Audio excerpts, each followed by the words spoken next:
got some signature for him. This is for him then. I could ask my mother, she would. Or F&P. Give it to her. Give it to you Your Former. For Fred? alderman Yeah. who Nice. grew up in then. I like Zoom, but a lot of times I is. don't. You know, lax. I don't know. It's just other nice. side of the lake. Okay, I'm Lake gonna call Geneva. the meeting to order. Okay. Okay, I'll call to order the July 14th meeting of the Common Council. The time is 7 p.m. Can't hear me. Okay. Can you hear me now? Sorry. Okay, so I called to order the meeting. It is the Common Council meeting, July 14th, 2020 at 7 p.m. The first order of business is the roll call. City Clerk Joanne Marcotte, could you please take the roll? Mayor Kim Smith, Here. Tom Smith, Here. Jim Olson, Here. Dan Stevens, Here. Diane Wolf. Here. Stephen Knott. Present. Thank you. We're.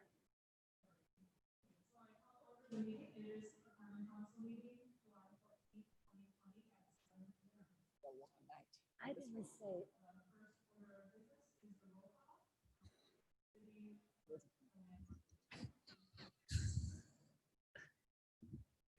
Wonder who's going to be here. It's going to be a long night at this rate. I have to listen first and then hear again. Yeah, if we have to hear everything I twice. changed my mind. I'm I on. think it's the end, I'll tell you that right now. Okay, we'll continue with the Pledge of Allegiance. Please stand. Allegiance to the flag of the United States of America, and to the republic for which it stands, one nation, indivisible, with liberty and justice for all. Got me messed up. Yeah, you got the right words, just wrong. It's okay. Had a long month. Item 2, rules of the City of Onalaska Common Council and its subcommittees, harassment-free forum. The city council and subcommittee meetings shall be conducted in a courteous manner. Citizens, council, and committee members shall be allowed to state their positions in an atmosphere free of slander, insults, obscene remarks, threats of violence, or for use of council or committee as a forum for politics. Sufficient warnings may be given by the Sergeant at Arms at any time during the remarks and in the event that any individual shall violate the rules of decorum heretofore set forth. Such person may then be cut off from comment or debate. Now we are at item 4, public input. If there are any members of the public that would like to address the Onalaska Common Council, now is your time. Please state your name and address and limit your comments to 3 minutes. Is there anyone that would like to address the council? Amanda, do you see anyone available who may want to address the council? And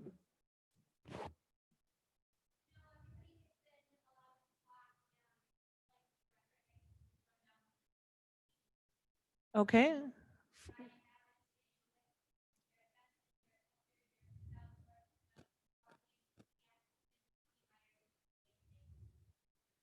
Okay, I'll ask one more time if anyone would like to address the Common Council this evening.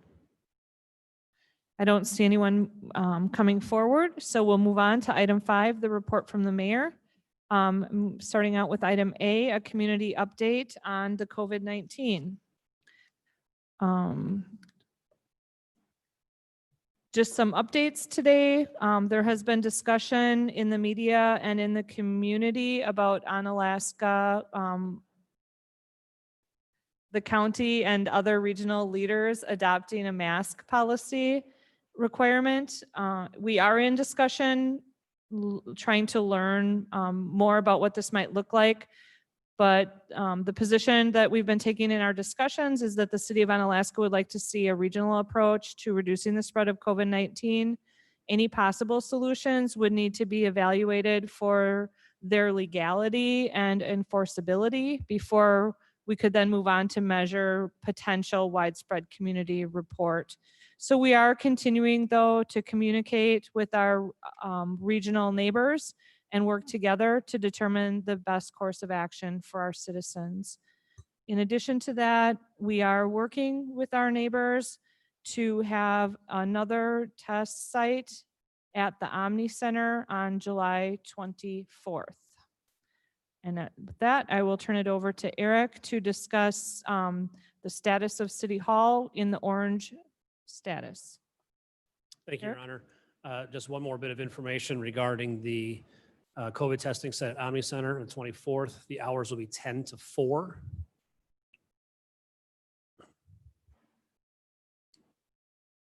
City Hall has been, I guess we've been following in City Hall the guidelines of the county's health department's Cooley Compass, and had previously been open under their status orange for reduced hours for the public, which would be Monday and Wednesday from 9 to 1, and then Tuesday, Thursday from 1 to 5, closed on Friday. The status then moved to red again, where we again closed City Hall to the public. As of last Wednesday, the status changed to orange again. So once again, we did and are currently operating under those open hours, but now reduced hours for City Hall. So we are open for business again electronically or remotely using telephones if you need to have any business or access any of your City Hall employees during normal working hours. We're all open for appointments during those hours. But if you have any questions about if you need to see somebody here at City Hall, feel free to call in advance. Thank you for that, Eric. So the basic part of the message is that if you are uncertain about, you need to conduct city-related business and you're uncertain of what's going on with that, just give City Hall a call because our staff is here. We just have some limited hours in terms of the building being open. Okay, we'll continue on then to item B, the census update. The census continues. The current self-response rate is 77.5%. And that compares to the self-response rate in 2010 when it was 82.2%. So we're slightly behind our rate 10 years ago. When comparing it to La Crosse County is currently at 70.4 self-response rate. And in 2010 at this time, it was 79.5. So Wisconsin is ranked number 2 in the country with a self-response rate of 68.7. Residents can continue to respond until October 31st of 2020, but it is really important that you respond as soon as possible to avoid having a census worker come knocking on your door. The knocking on the door part begins on August 11th.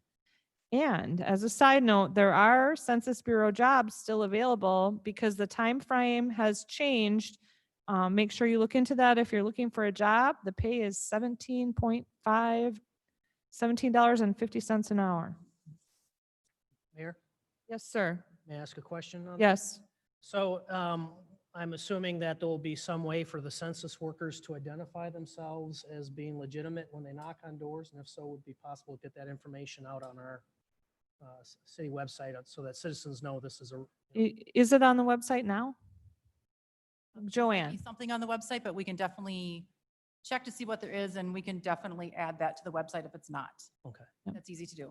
Excellent point. Thank you. In this day and age, one never knows. Okay, thank you for that. Item B is a proclamation acknowledging the Midwest Renewable Association's Group Buy Solar program. I did include the proclamation for your information in the agenda. But I want to highlight that Onalaska is co-hosting a solar power hour on July 29th from 11 to 12 p.m. This will be via Zoom. I know I've been talking about the Grow Solar program each month, but I just want to re-emphasize again today that Grow Solar La Crosse is a group purchasing program for residential and other small-scale solar people. It's offered by the City of La Crosse, the City of Onalaska, La Crosse, and La Crosse County, and the Midwest Renewable Energy Association. Homeowners throughout La Crosse County may participate in this program to pool their buying power and secure significant discounts that make installing solar more affordable for their home or property. So you can attend this solar power hour. We have a link on our website, and it is offered at other times via Zoom, no in-person meetings. The times are listed on the website, but it's no obligation to attend the seminar and learn more about it. and decide. You have until September 30th of 2020 to decide whether you would want to get solar through the program. This is something we're doing cooperatively with our regional partners at no cost to the city. Thank you for that. Item D is proclamation in yes, 1 second. yes, Diane? So regarding the item 5C, the proclamation, I do have a quick question about it regarding number 1, where it says allowing the use of the city of Onalaska name on promotional materials that state the city is a supporter of this project.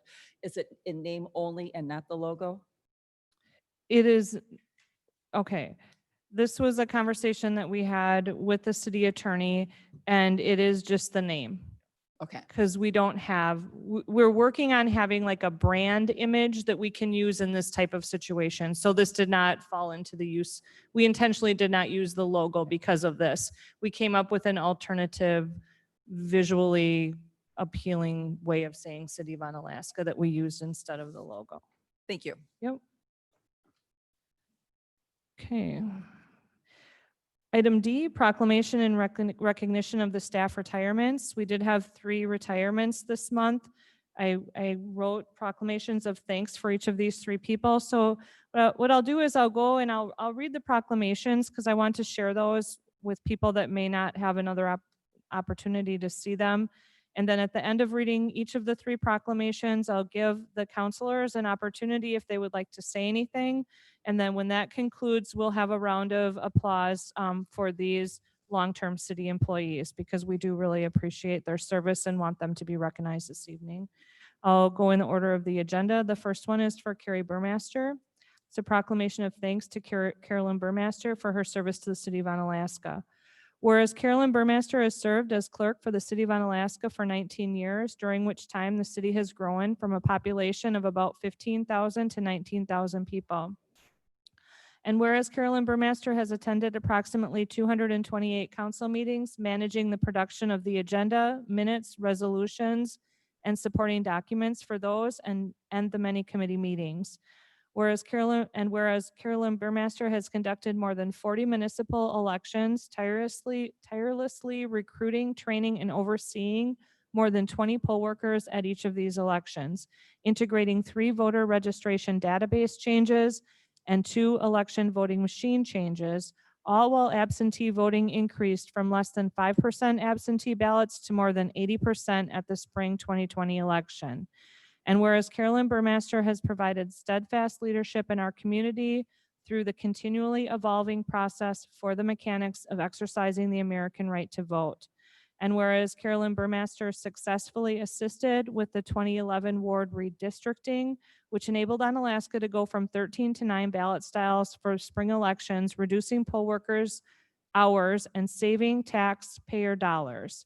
And whereas Carolyn Burmaster has a lifelong commitment to learning and has pursued additional training and certification throughout her career, and whereas Carolyn Burmaster has ensured that city policy and practice was executed consistently and legally throughout her tenure. And whereas Carolyn Burmaster's presence at City Hall will be missed by many, not only those within the hall, but by the entire community. And now therefore, I, Kim Smith, Mayor of the City of Onalaska, on behalf of the citizens, do recognize and officially thank Carolyn Burmaster for her dedication and years of service to the City of Onalaska. Thank you, Carrie. The next retiree is Calvin King. This is a proclamation of thanks to Calvin King for his service to the City of Onalaska. Whereas Calvin King has served the City of Onalaska for 31 years, during which time the city has grown from a population of approximately 11,000 to 19,000 people. And whereas Calvin King has demonstrated throughout his career that hard work and dedication lead to success, by beginning as a part-time maintenance worker and ending as a regionally respected city building inspector. And whereas Calvin King has a commitment to lifelong learning and obtained credentials in residential building, HVAC, electrical, commercial building, commercial HVAC, fire sprinklers, and alarm inspections. And whereas Calvin King routinely held seminars, trainings, and field trainings for contractors, fellow building inspectors, Onalaska Fire Department, and state code consultants. And whereas Calvin King helped ensure that Onalaska residential and commercial buildings maintain an exceptional standard as reflected in consistently high market values for Onalaska real estate. And whereas Calvin King's work philosophy of treating everyone the same, giving straightforward answers, and always returning messages and valuing coworkers are well-respected ethics. And whereas Calvin King served as a great mentor for many, just as he was mentored by the previous generation. And whereas Calvin King served the citizens of the city of Onalaska with honesty, forthrightness, and determination that we here tonight do recognize. And whereas Calvin King's presence will be missed by many, not only those within City Hall, but by the entire community. And now therefore I, Kim Smith, Mayor of the City of Onalaska, on behalf of the citizens, do recognize and officially thank Calvin King for his dedication and service to the City of Onalaska. Thank you, Calvin. And number 3, Cindy Gentz. Proclamation of thanks to Cindy Gentz for her service to the City of Onalaska. Whereas Cindy Gentz has served as a support person and caretaker of the inspection department for the City of Onalaska for 32 years, during which time the city has grown from a population of approximately 11,000 to 19,000 people. And whereas Cindy Gentz has affectionately been known as City Hall Cindy, beginning her career as a secretary using two-way radios and a typewriter as her primary office tools. And whereas Cindy Gentz was instrumental in upgrading the city's permitting information systems from paper into the digital age. And whereas Cindy Gentz has provided reliable support to coworkers and valuable perspective as the city has made staffing adjustments many times over many years. And whereas Cindy Gentz has demonstrated excellent customer service by supporting city policies while letting her kindness and compassion show in her interactions with the public. And whereas Cindy Gentz is a lifelong resident, growing up herself and raising her family in our great city. And whereas Cindy Gentz has provided continuity to the city by establishing and maintaining accurate official records for planning, zoning, and inspections under 8 mayors, starting with Shirley Van Riper. And whereas Cindy Gentz's presence will be missed by many, not only those within City Hall, but by the entire community. And now therefore, I, Kim Smith, Mayor of the City of Onalaska, on behalf of the citizens, do recognize and officially thank Cindy Gentz for her dedication and years of service to the City of Onalaska. Thank you, Cindy. Okay, now I'll open it up if any of the counselors would like to say a few words, and when that is concluded, we'll have a round of applause for the retirees. Anybody raise your, okay, we'll start with Stephen. Okay, well, just want to, I guess, commend them, Carrie, Calvin, and Cindy. It's a total of 82 years of service to the public, and that's very laudable. And I just want to say thank you and Godspeed as you continue your journey in life. Thank you. Go around, I guess. Okay, we'll just go down the line here. Dan Stevens. Again, I would just thank you for your service, and I hope that you look forward and enjoy this next aspect of your life. And I hope you find fulfillment in whatever it is that you endeavor to do. Thank you, Dan. Jim, would you like to say something? Yes, I wish to thank all 3 of those people. I've known them all. Carrie and Cindy and Calvin have done a wonderful job for the city. I want to thank them all for their years of service, and we'll miss them. Thank you, Jim. Alder Wolf. Thank you, Your Honor. Yes, I want to thank them all 3 retirees for their many years of service. And I'd like to also give a shout out to Mac McGuire, also from Inspections, who just recently retired. He wanted to go quietly into that great night, but I don't think we should allow him to do that. I noticed that the 3 that are noticed tonight, they all start with the letter C, their first name. So I don't know if that's going to be some type of a policy where they all have to, when they retire, they all have to have the same first name. I don't know. Anyway. I wasn't going to allow anyone else to retire. This is it. We We're can set getting that it done. policy for the rest of this year. But yeah, they will all be greatly missed. So I wish them well with their future endeavors. Thank you, Diane. Alder Smith. I'd like to just concur. Congratulations to all 3. I think they've all been great, excellent employees, and I've enjoyed working with them and known some of them for many years. So congratulations and enjoy your retirement. Thank you. Let's have a round of applause.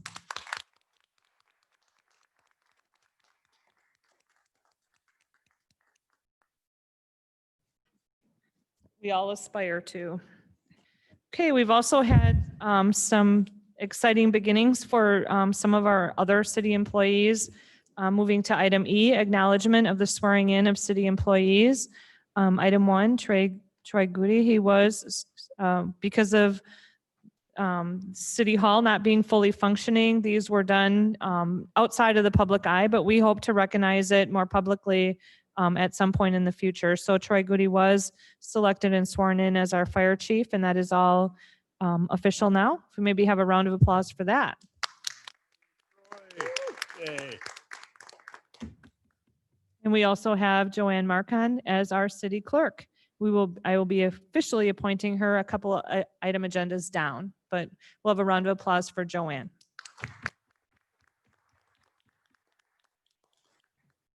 Okay, that was for information. And then item F is also a point of information. I'm trying to formalize some of the processes and created this guidelines for requests for mayoral proclamations. This is something that the mayoral proclamations are the purview of the mayor, but I want to share them with you for information. These guidelines will hopefully be posted up on the website and will be available to the public and to the counselors and city staff. If people would like to request a proclamation for whatever reason, these are the guidelines that we'll be following going forward. You can read that at your pleasure. Item G, appointment of Amber Paff, 609 Gilster Street, Onalaska, Wisconsin, to the Plan Commission. At this time, I'm asking for your support. I would like to appoint Amber Paff to the Plan Commission. Her information is included in the packet. Motion to approve Amber Paff to the Plan Commission. Second.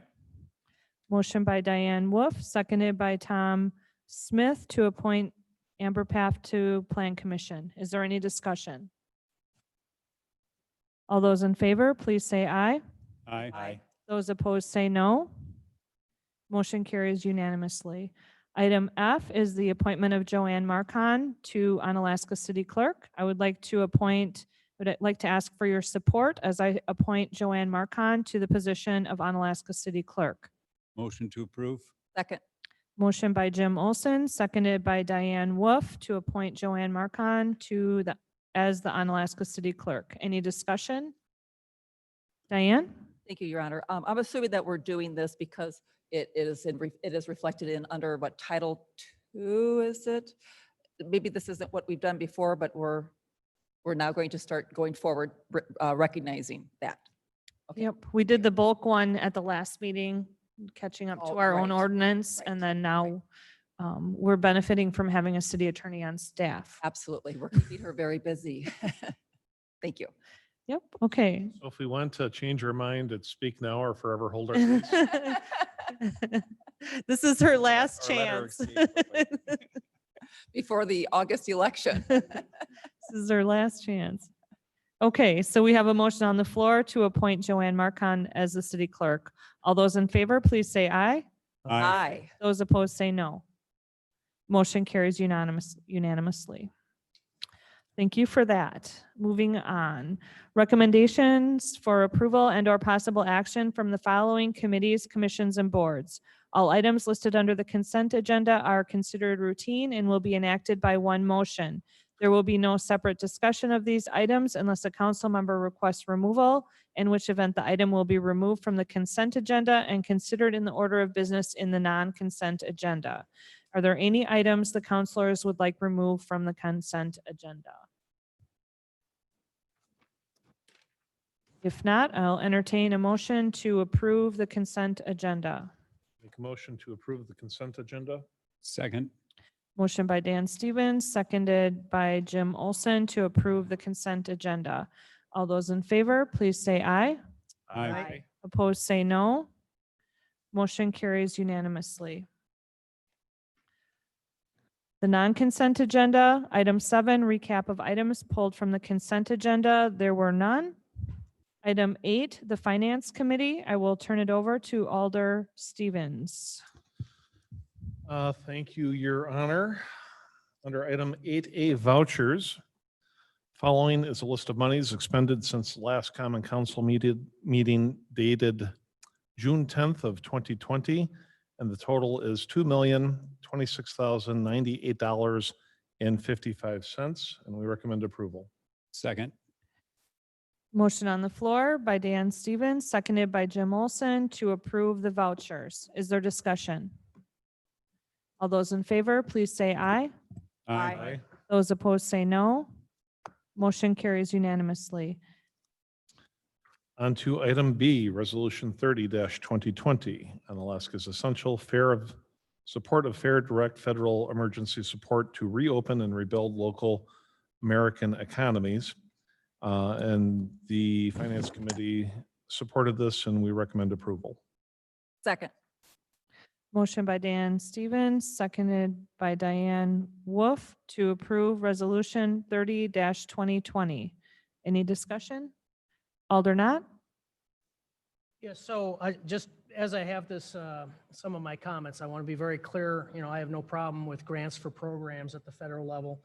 But this is more of a, I don't know, the way I'm interpreting this, when it's talking about that this is going to continue long after this year, that this is more, we're asking for handouts for budgetary shortfalls, which again, aren't necessarily directly, the fault of anybody here. We had COVID-19 and all the constraints and the impacts of those constraints that are going to especially affect us next year on our budget. But by going forward to Congress on this, in my personal view, what we're doing is we're basically doing a shell game that's going to result in spending federal dollars in order to administrate the movement of federal dollars, and it's going to likely impact rural communities the most because it's the cities and the towns that are going to be recipients of this. That money has to come from somewhere, and I think that we're going to be putting any type of funding we receive for budgetary shortfalls directly on the shoulders of a lot of the rural communities or rural areas, I should say. And then, of course, the other option is, we could be encouraging more federal debt. We're already up to $22 trillion in order to, I don't know what a bailout like this would be to all the communities, but it would be astronomical, I'm sure. It would probably be in the $2 to $3 trillion range would be a guess, just based on the things they've already done more recently. So I guess, I think communities are always going to encounter hardships, and that we shouldn't be tying our responsibilities to federal dollars, I guess is my view on this. I'm a big believer in the principle of subsidiarity, which is solve problems at the lowest level, if at all possible. And that's why I will not be supporting this. Thank you, Aldernott. Alder Stevens? Thank you, Your Honor.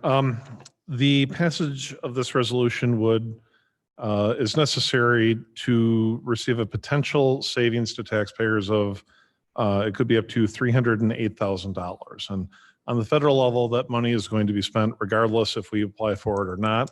So one way to look at this would be the opportunity cost of the things that we need to do to keep our city operational and functional through the COVID pandemic. Essentially, we're going to have to spend that money anyway.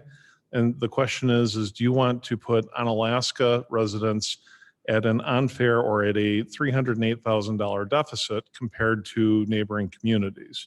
So for that purpose, I would recommend supporting this resolution. Thank you, Alder Stevens. Was there another counselor that would like to speak? Okay, Yes. back to Aldernott then. Question for clarification. So this money is already flowing. The way I'm interpreting this is we're asking Congress to ask for this. Are we lobbying for them to pass a bill, or are we trying to, I guess, leverage what's already passed? Right. Well, let's turn it over to Eric for a discussion, but First, for a just description. I'm going to do it myself. Just a reminder that the mics are very directional, so they have to be right in your face, or so a good chunk of understanding of what you stated, Aldernott did not make the TV. So let's make sure that when we speak, we get the microphones right in our faces. Okay.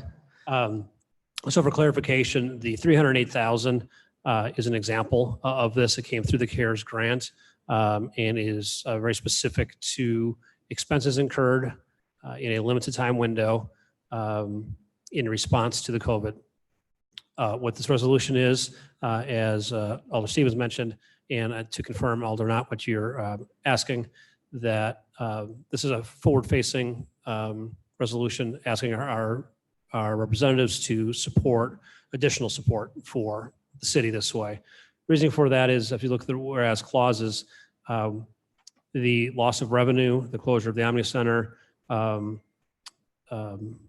compensation for employees for their time away from work, other expenses that don't qualify for the 308,000 in new expenses, or revenue shortfalls are not covered in the 308,000. And so we do face a substantial challenge with our budgets going forward, as Alder Knott indicated, through no fault of anybody in this room. But that's what it is. The 308,000 is available. We have between now and November to expend that on direct responses to the COVID-19 pandemic. It's expenses, but it does not cover any revenue shortfalls, which then impact the rest of our organization. Thank you for that, Eric. Is there further questions or comments? Alder Knott?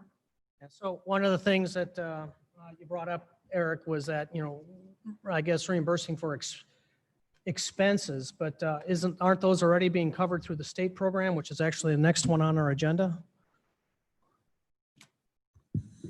Yes, certain direct expenses. There's 3 periods between now and the end of the year, basically, for unbudgeted direct response. The challenge is that we have responses and expenses that may not fit their qualifications for that. So, for example, the rolling out of time for employees that may need to be quarantined, or that a child need to be quarantined, the action that the council took in March is not an expense that would be reimbursable, but there's a real cost to that time granted. And the conversation was the next item. Again, we'll talk about it as to what qualifies for that. We Finance Director Bueller and I have have reviewed the list, and not everything that we put in request on there we're forwarding on because it doesn't qualify. So. So yes, I mean, it is direct expenses, unbudgeted expenses, but there will be plenty of things there that won't qualify for 308,000. There's lots of strings attached to that funds. Okay, thank you, Eric. Alder Knott, one more comment? Well, it's, I guess another question. I mean, Question? in the end, isn't this all really just coming down to the fact that we've got some fairly large budget shortfalls? Because Can you move your mic, please? that there you go. There. Because that we have some fairly large budget shortfalls, primarily due to the fact that we have substantially decreased revenues. Isn't that what? I mean, I'm trying to interpret the resolution in front of me, and I could be interpreting it wrong. I admit that. But with the whereases, they're talking about budget shortfalls and effects on the pandemic emergency on local communities are going to continue long after this year. So this is a long-term request for federal dollars, is the way I'm seeing this.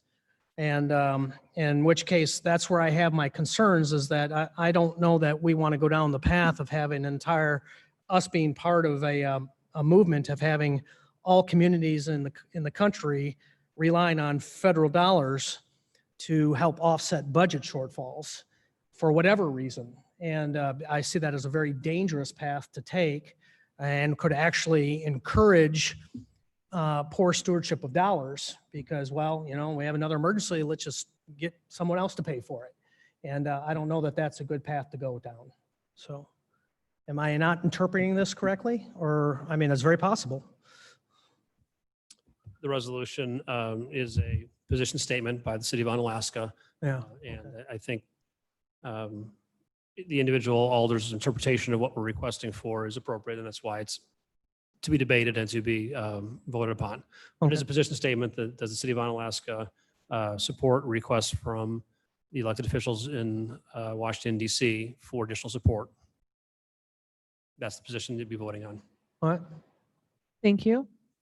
Any other questions or comments? Alder Wolf.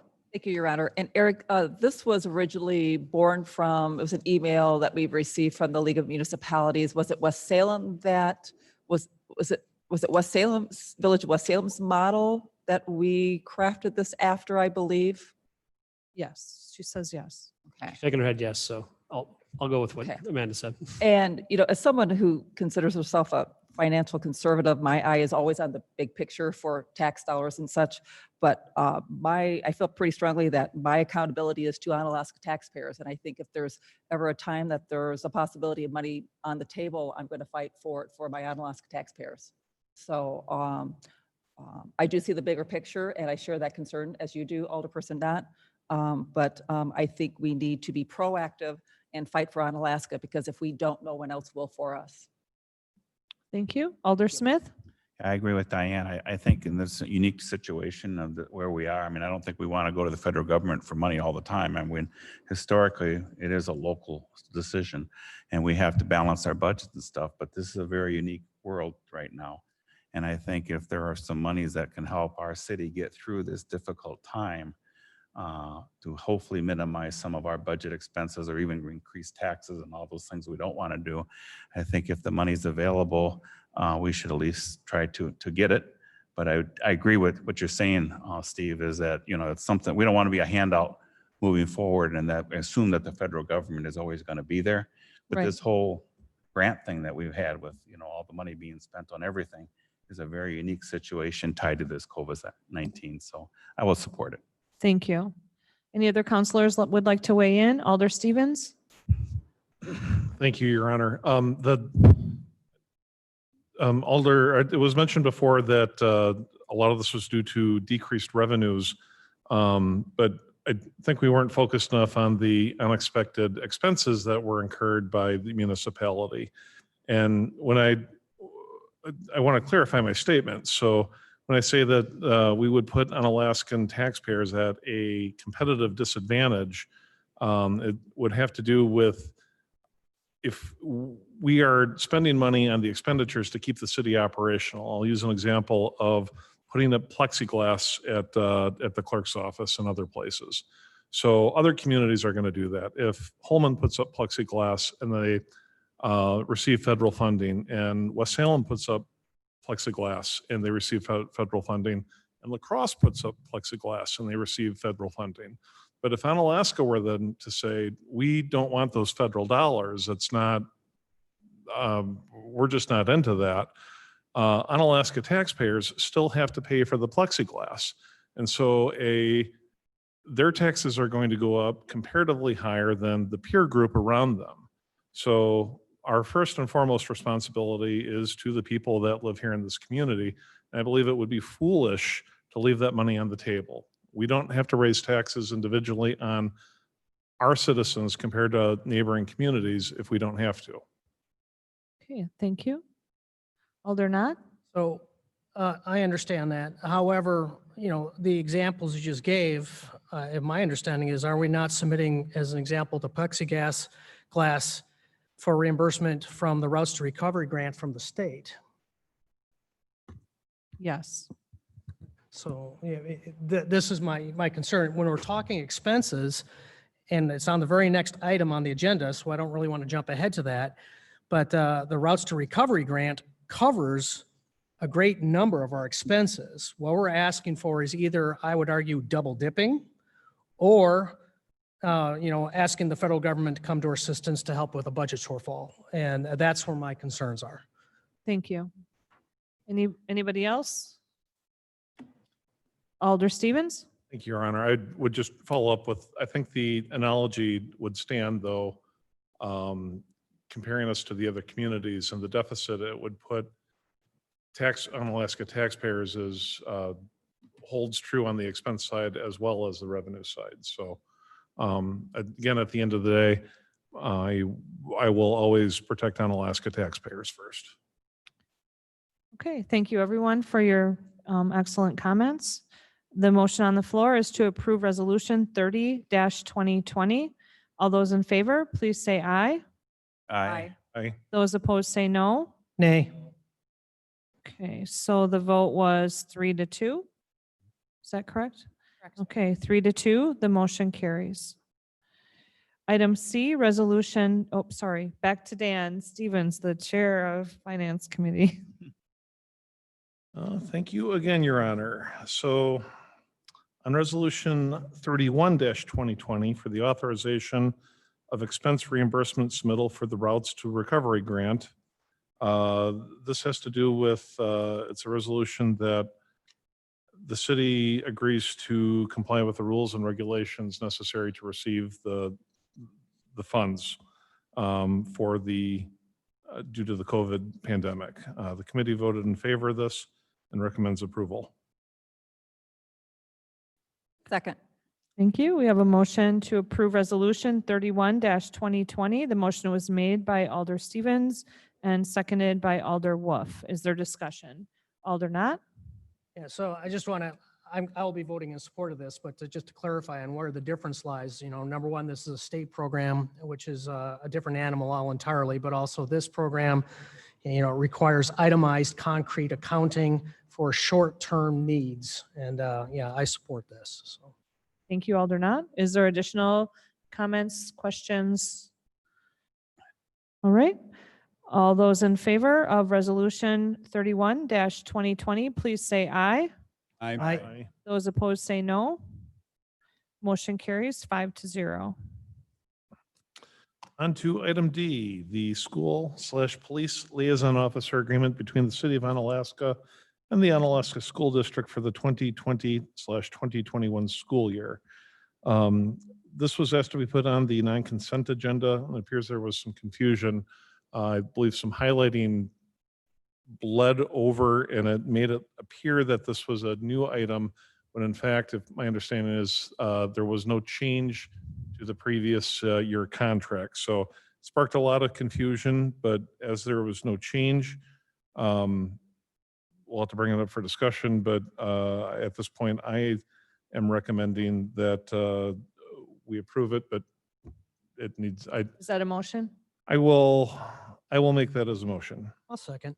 Thank you. Motion by Alder Stevens, seconded by Alder Not, to approve the school police liaison officer agreement between the city of Onalaska and the Onalaska School District for the 2020 to the 2021 school year. Is there discussion? Not seeing any. All in favor of the motion, please say aye. Aye. Aye. Opposed, say no. Motion passes 5-0.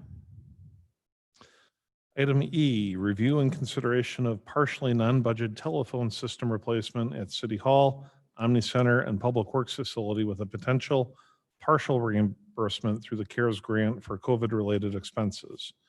This was put onto the non-consent agenda because of the dollar amount involved, and it did pass F&P, and I will make a motion that we approve this.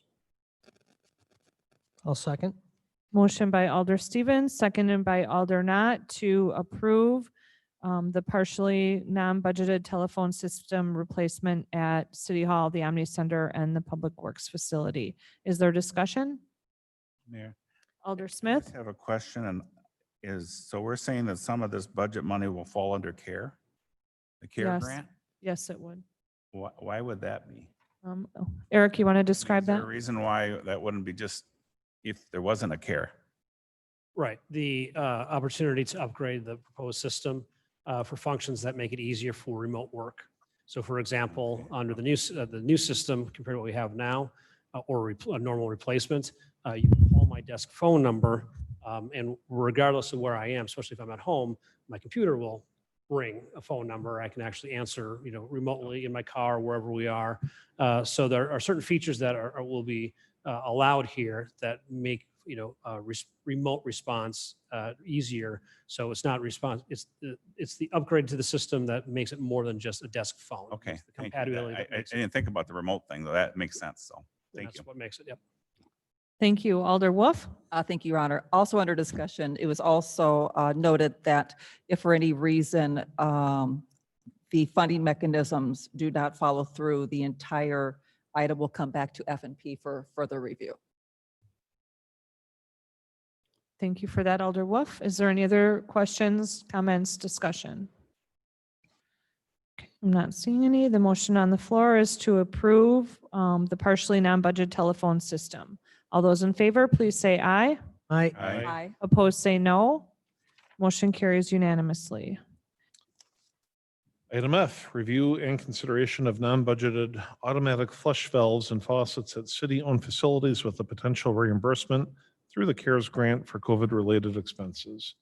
I believe there was a late attachment, and the difference had to do with we initially thought that the valves would be able to be replaced by city staff, and later found out that it had to be professionally installed to comply with our own city guidelines. I will recommend approval of item F as stated per the agenda. Second. Thank you. We have a motion on the floor by Alder Stevens, seconded by Alder Smith to approve the non-budgeted automatic flush valves and faucets at the city-owned facilities with potential reimbursement. Any further discussion? All those in favor, please say aye. Aye. Those opposed say no. Motion carries unanimously. Item 9, personnel. Dan?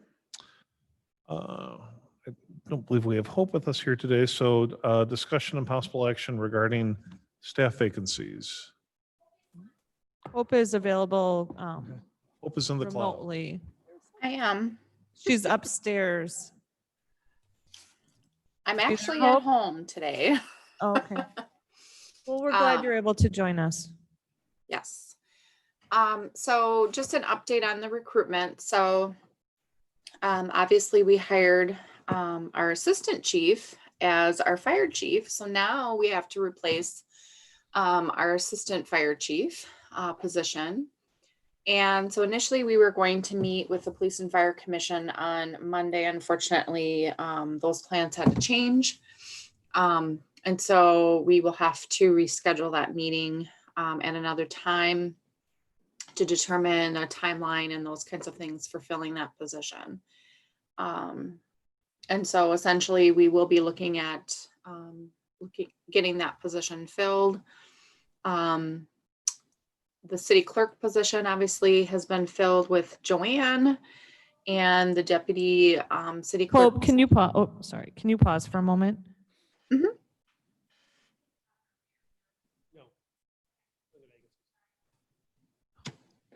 Are you okay, Amy? Okay. Go ahead. Sorry, Hope. We just had a minor technical difficulty. You were picking up with the city clerk position. Okay. And so Joanne obviously has the city clerk position. And so the deputy city clerk position was awarded to Stacy Wilk. And then Stacy Wilk's position is now vacant. And so that position right now is open. And then we have police department openings. We initially had filled the vacancies. We had made a offer of employment, just pending the background and everything else. But now we have another vacancy. We had a resignation while I was out.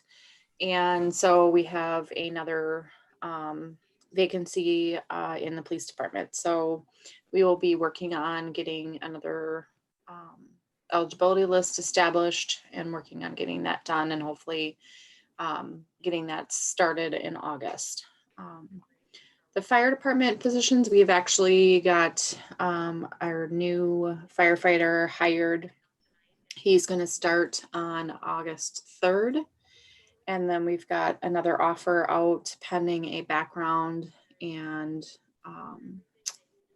psychological and physical. So that is in the process. So we're excited about that.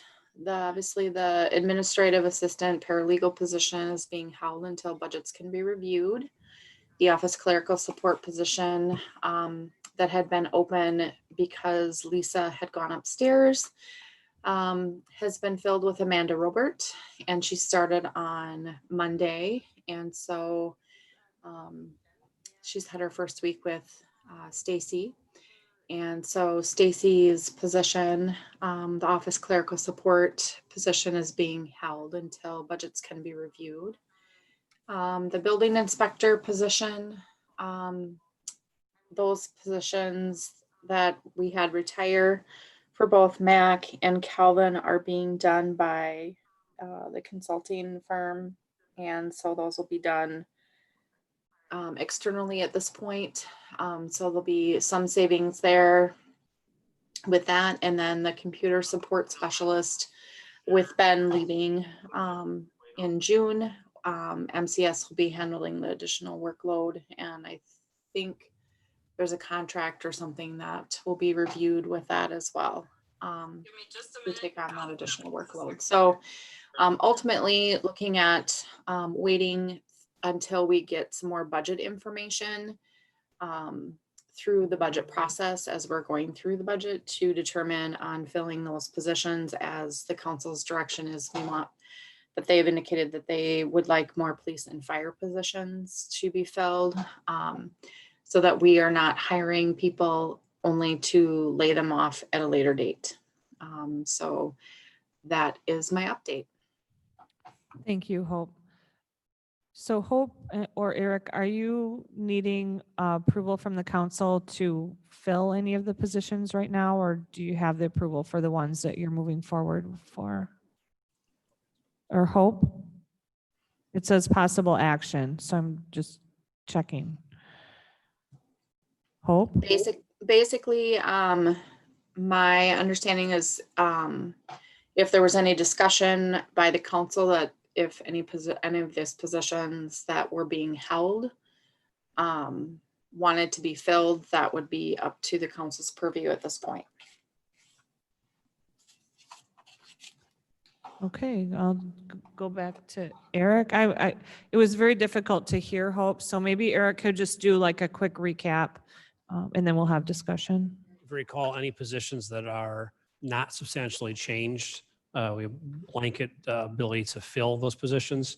What I did when the vacancies occurred in the last several weeks, for those positions that we hadn't we weren't too deep into the recruitment process or hadn't started the process, I just held. And as Hope said, they were held for the reason that if this council wanted to make different choices with the staffing, because those positions are existing, they're vacant, and they haven't had any job changes, we could normally fill them. But if you wish to instead use those for other purposes, which come down on the agenda, in particular within our public safety departments, this is the opportunity to do so, to tell staff not to fill the positions and instead use that money elsewhere. Barring that, then we'll continue with our process so long it meets the budgetary considerations, which we won't know until we get to the 2-item agendas down the road. So if we're looking for action, it is no action, which means we move forward so long it fits the budget, or if you would want one of these positions to not be filled, to use those spaces elsewhere, this would be the time to let us know. Thank you, Eric. Alder Wolf? Thank you, Your Honor. So Eric, could you, I think you're like in a dead space. I'm having a really hard time hearing you. I am too. There's a So- dead space here. Oh, it's just, but I know what, if you literally eat your microphone, then I can hear you. So what positions are currently open? Are there, is the para position? Oh, that helps. The assistant chief, Which is, Yeah, so the assistant chief position, and Hope gave a list, which I know is difficult to hear, but there are many positions that are vacant. The ones that I purposely held over were the paralegal and the administrative position upstairs. That's one position. Suggested that, not moving forward, but that's council purview on the assistant chief, since we hadn't really started that recruitment process position. And the finance clerk position in Fred's office. what was the Everything second else one? is continuing in the Finance clerk. process. Okay, so you said the paralegal, the finance clerk, but you said something before that. Assistant chief position would be another one, because we haven't really started in the process yet. Okay. Likewise, there is a vacancy in the IT departments. But as Hope did mention, we're moving forward with the increasing. our contract, increasing the hours with the contractor and not replacing that position. So there's been no action by staff to fill that position regardless. And I think we already took, under the consent agenda, we kind of took care of that for the rest of the year, didn't we? Because that we justified filling that, so that is kind of a moot point for that position. That one's moot, but Except those, for budget for 2021. Okay, so we're looking at the para position, the finance clerk position, and the assistant police chief position. Right. So you, Fire chief. I'm Fire sorry, chief. what did I say? Police. Police, that's because he's sitting, well, you're both are, sorry. Well, and there's the administrative position.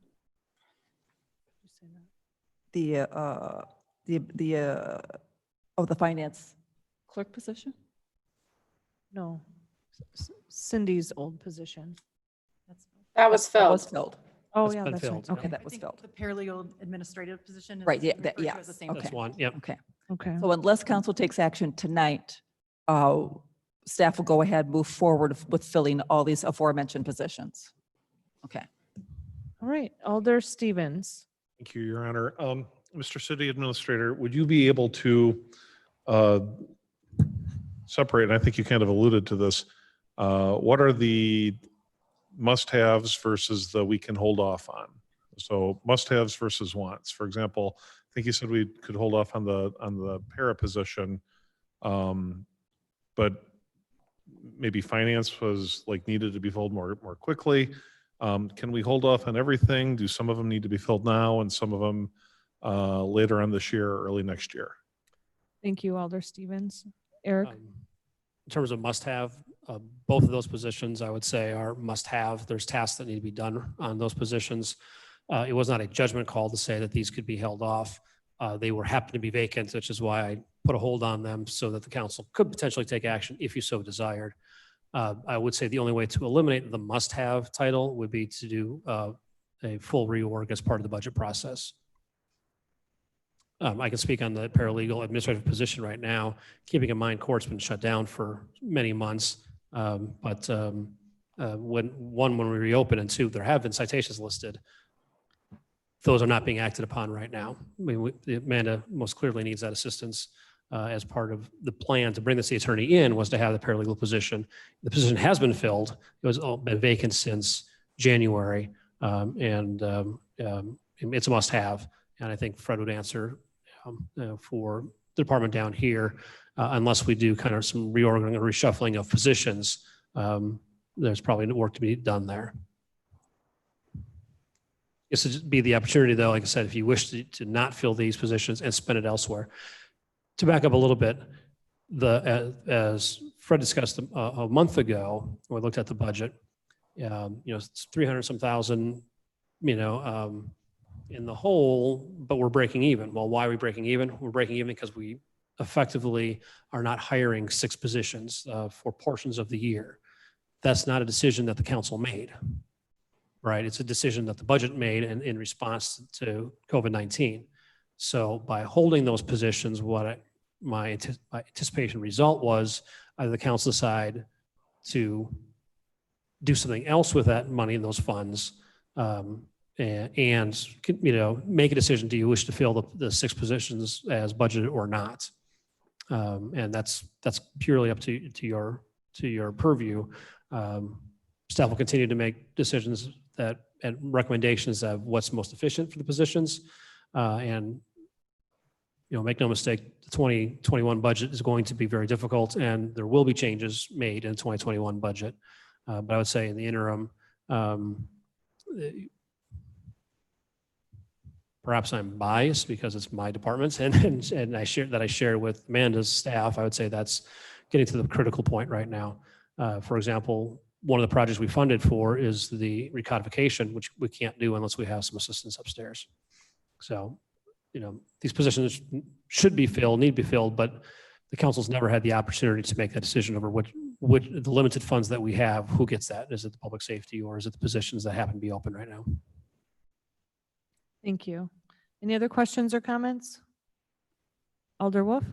Thank you, Your Honor. So Eric, I know we were looking at entering into a contract for the codification project. Have we entered into that contract yet, or is that still looming? I'll let Amanda answer the question about the agreement. The challenge is we have borrowed for that. We need to expend those funds in a timely manner, or we'll be breaking our debt covenants for the projects. So, I mean, it's critical that we move forward on the project, if the contract is signed or not. But Amanda, do you know if it's been signed?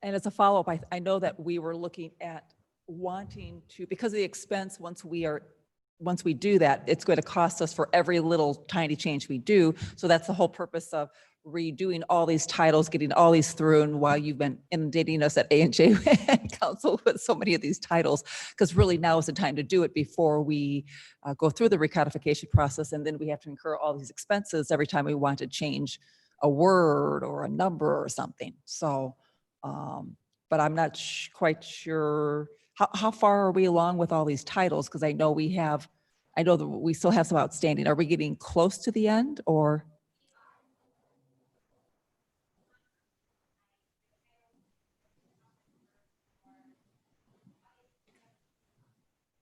Okay. And is the plan to have them through still by the end of this year?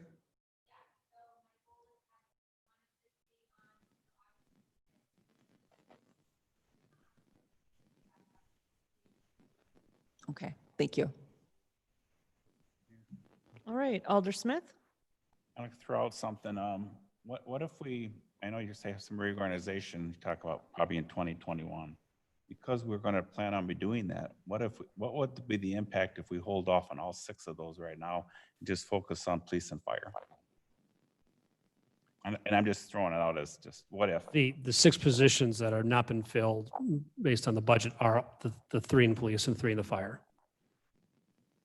The ones I held off on are not. So those are in, admin and legal suite and in finance suite, those 2 positions. I know they're all important, but to me, I think police and fire is really, from a citizen perspective, it seems like that's really where we should put our highest priority from a older taxpayer perspective.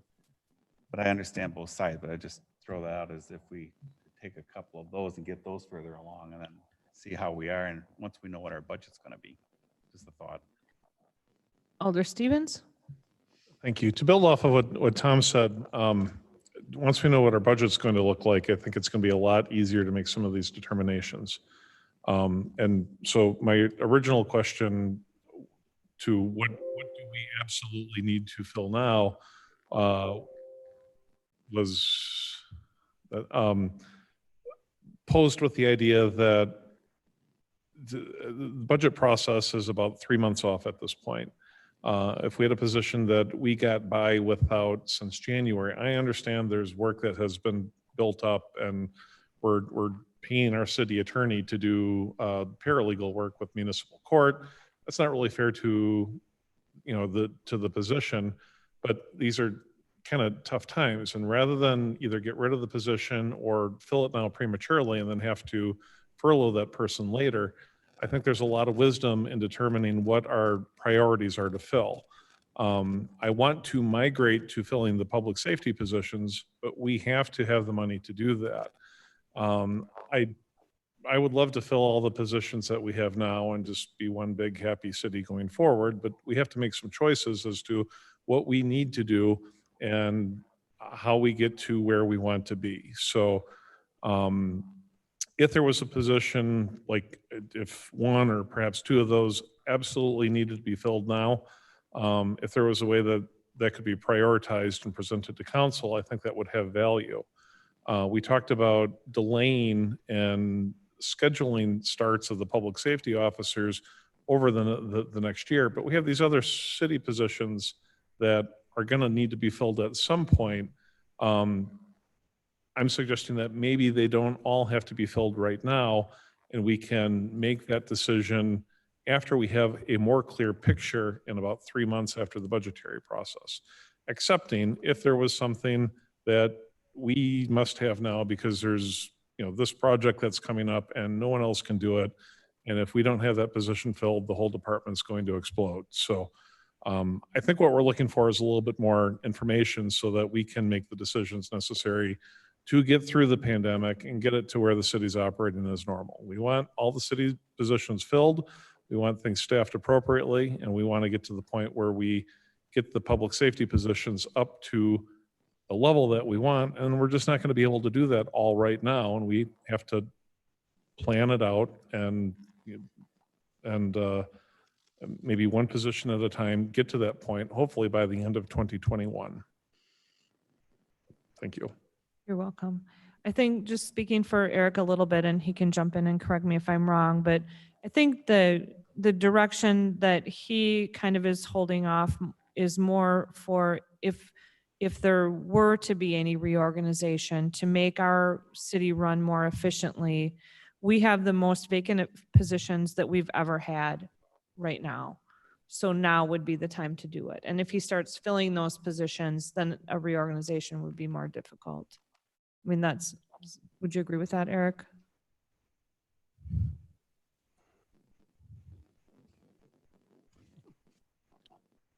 Or Honoring not? everything as stated. Without filling the positions, the reorg would be forced. I mean, the comments say, we're 3 months from the budget process. For the council purposes, yes, but for staff purposes, that's well in play right now. And so the reason this is here is we have a short-term issue regarding 2020, decisions to be made about public safety and these positions.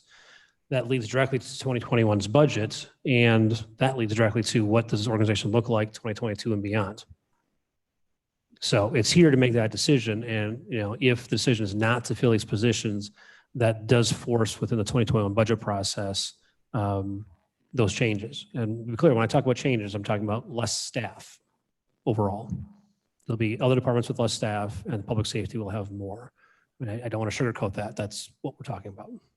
Thank you, Eric. I think Alder Knott is next. Yeah, so I don't disagree with anything that Dan has said. I agree with most. But I think we're still missing some information here too, and that's cost. So obviously we have what we're saying are savings by not filling these positions, but there's also costs by not filling these positions, especially on the emergency responder side. I'm assuming that there's a certain amount of overtime that is being incurred right now by not filling these. And then there's also, if we're relying on firefighters and police officers on a routine basis to have to take overtime, my experience is that folks who do overtime every now and then view that as a bonus, but people who have it become part of their routine, part of life, it impacts their morale because now they're not even able to get with their families that much. So I don't know, maybe I guess we'll turn it over to Eric to address on whether or not those concerns are valid as well when we consider this. So. Remarkably, in particular in the police department, the number of calls that we had, especially during the height of the pandemic and the stay-at-home response, was down. Likewise, surprisingly, in the fire department as well. I can't tell you offhand without the information in front of me as to our current statuses with the overtime status, but I will agree with you in terms of the impact that overtime has on those that don't necessarily wish to have that impact. That does lead to the successful completions of the contracts, though. So some of the budget expenses and the shortfall is not just because of the COVID-19 response. Is while we budgeted for increase in wages in those departments, we did not budget enough for the net impact that we ended up with. So there's some of the additional costs that we're dealing with that we have to respond are actually costs that went to those departments as well, above and beyond what was already budgeted for. Thank you, Eric. I think Alder Smith wanted to, oh, sorry, Amanda, city attorney. Oh, okay, we'll call on Hope. Hope? As an alternative to, as I know right now, some of these positions are full-time, is, as a suggestion, filling them maybe part-time. Hope, can you try turning the volume down on your computer and then say whatever that was again? In a less scary voice. Or hope. Or suggestion would be to potentially, those positions are filled full-time and benefits and everything else are quite expensive. If we're looking at some cost savings and doing things like that, but still trying to get some assistance, trying to get some help, is maybe potentially filling those positions part-time. Okay, Eric, can you interpret that into English? Shorthand. I cannot, unfortunately. And Something Hope about very- saving money and part-time.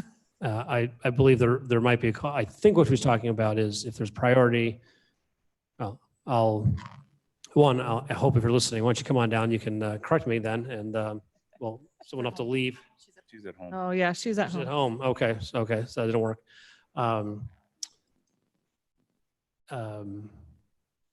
In conversations, one option would be part-time, in particular in the finance departments, would be a way to bridge that gap. And you're not hiring somebody that, for a full-time position and then potentially laying it off, that would be an option in finance department.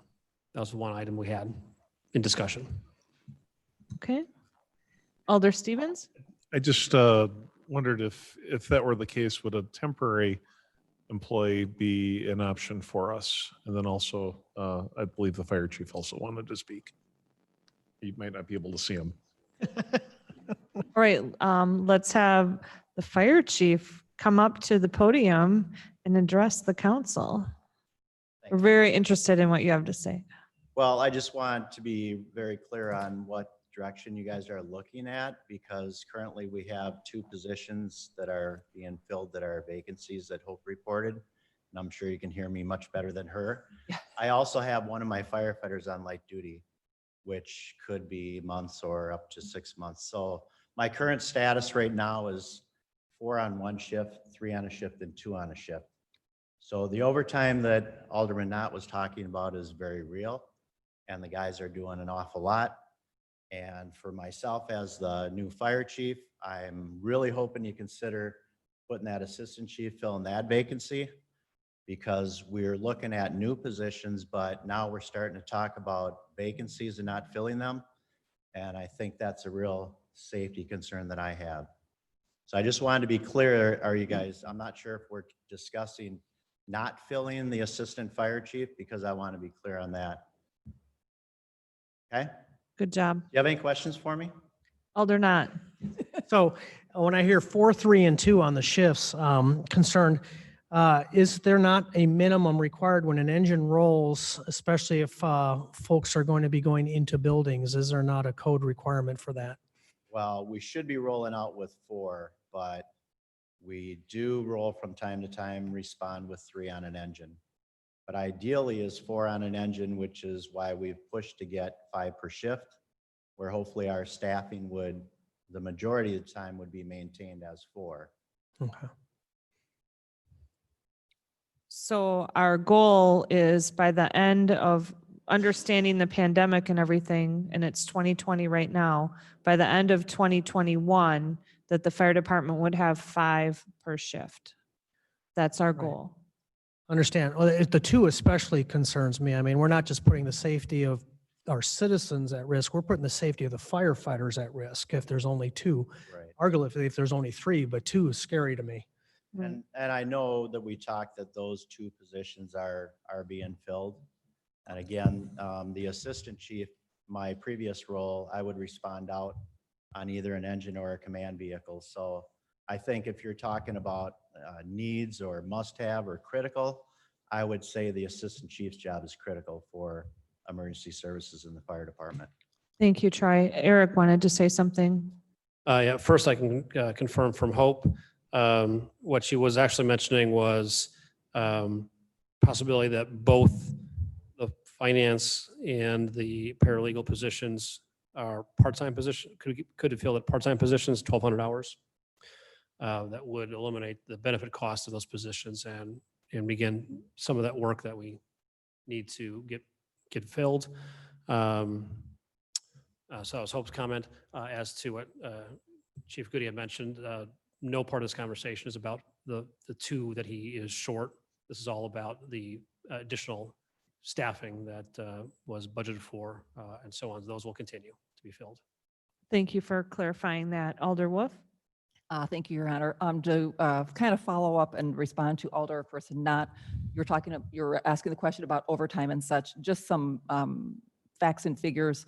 At F&P this last week with Fred's handouts, Police Department was noted that they, for their overtime budget, Police Department had approximately 65% left in their overtime budget, and Fire had 18% left in their budget.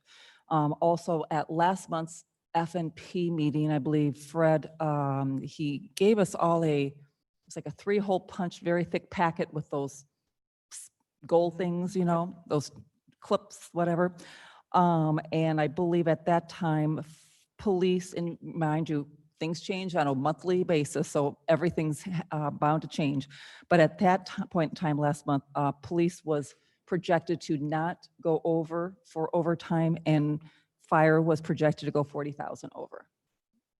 Yeah, and I just want to clarify that part of the reason that the police department hasn't gone over, and Chuck can jump up if I'm incorrect, but is because they've been maintaining more of a minimum staffing pattern than the ideal pattern that we would like to see for full coverage for the city. So they have reduced their service in order to hold at that level with their staff issues. So any other alders? Thank you, Chief. Debating what to put into a motion here. So so to recap, if you don't make a motion, then Eric is going to proceed according to the budget as he sees fit, correct? Ooh. Within the constraints of the budget. What does that As mean? per the positions as budgeted in the 2020 budget. Right. So doing nothing continues down the path we're on. Alder Stevens. Was temporary employees, at least through the budgetary process, is that an option for the para position and the finance position? Yeah, we actually had well, I'll let you answer. Go ahead. Sorry. We did have a temporary position up there to fill a position. Generally, expectation, though, I think for the temporary person is that we're not going to be getting a paralegal experienced person. We're going to get somebody that's more of a clerical position without the paralegal expertise. She's shaking her head yes, so I answered.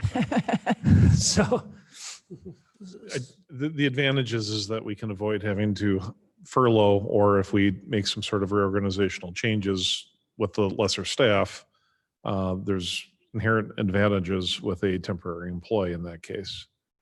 But if it's not going to do the job, then maybe we don't go down that road. Okay, we'll go to Alder Knott, and then we'll go to City Administrator Eric Reinfleisch. So I know the federal government answer to this from my past experience. I don't know what it is at the city or if we're covered by state law. Is there a difference if we get a part-time versus a temporary, in whether or not you are even allowed to offer that person the full-time position if it goes to full-time? There is on the federal side. You're prohibited on one of them. So, and that's the temporary.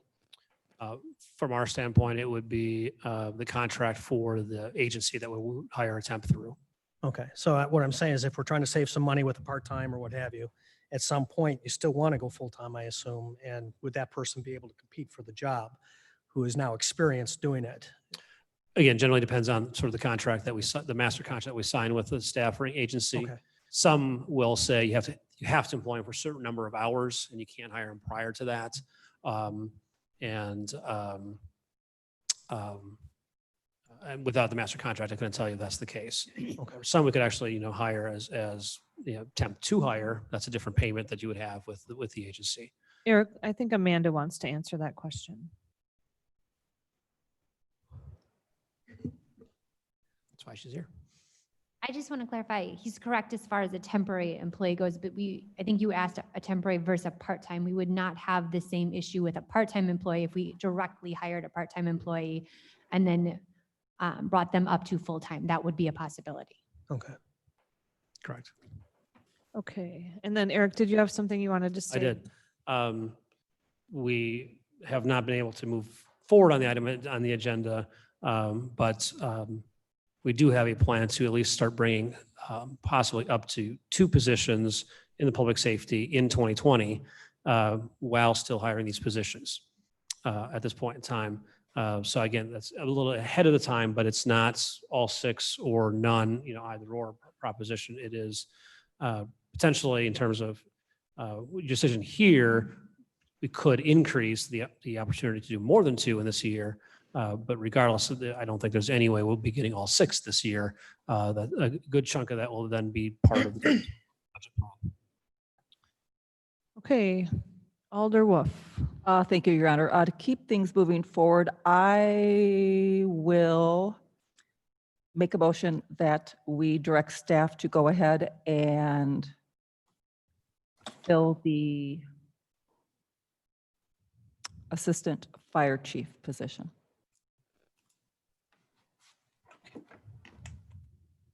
I'll second that if I can add an amendment. Sure. We have a motion on the floor by Diane Wolf, seconded by Dan Stevens.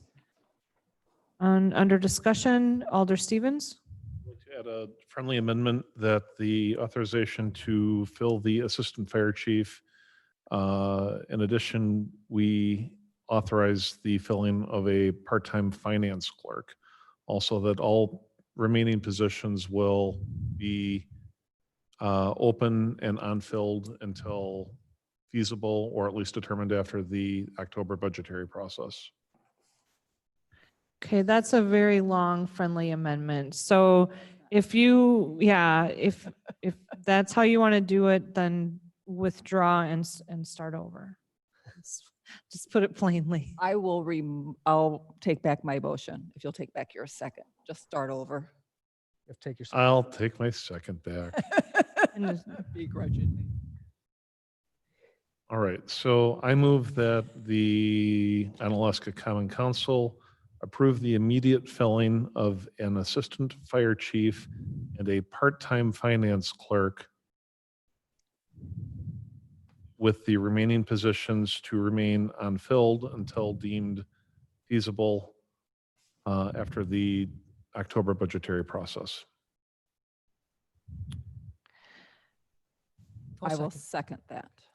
Okay, we have a motion on the floor by Dan Stevens, seconded by Alder Wolf,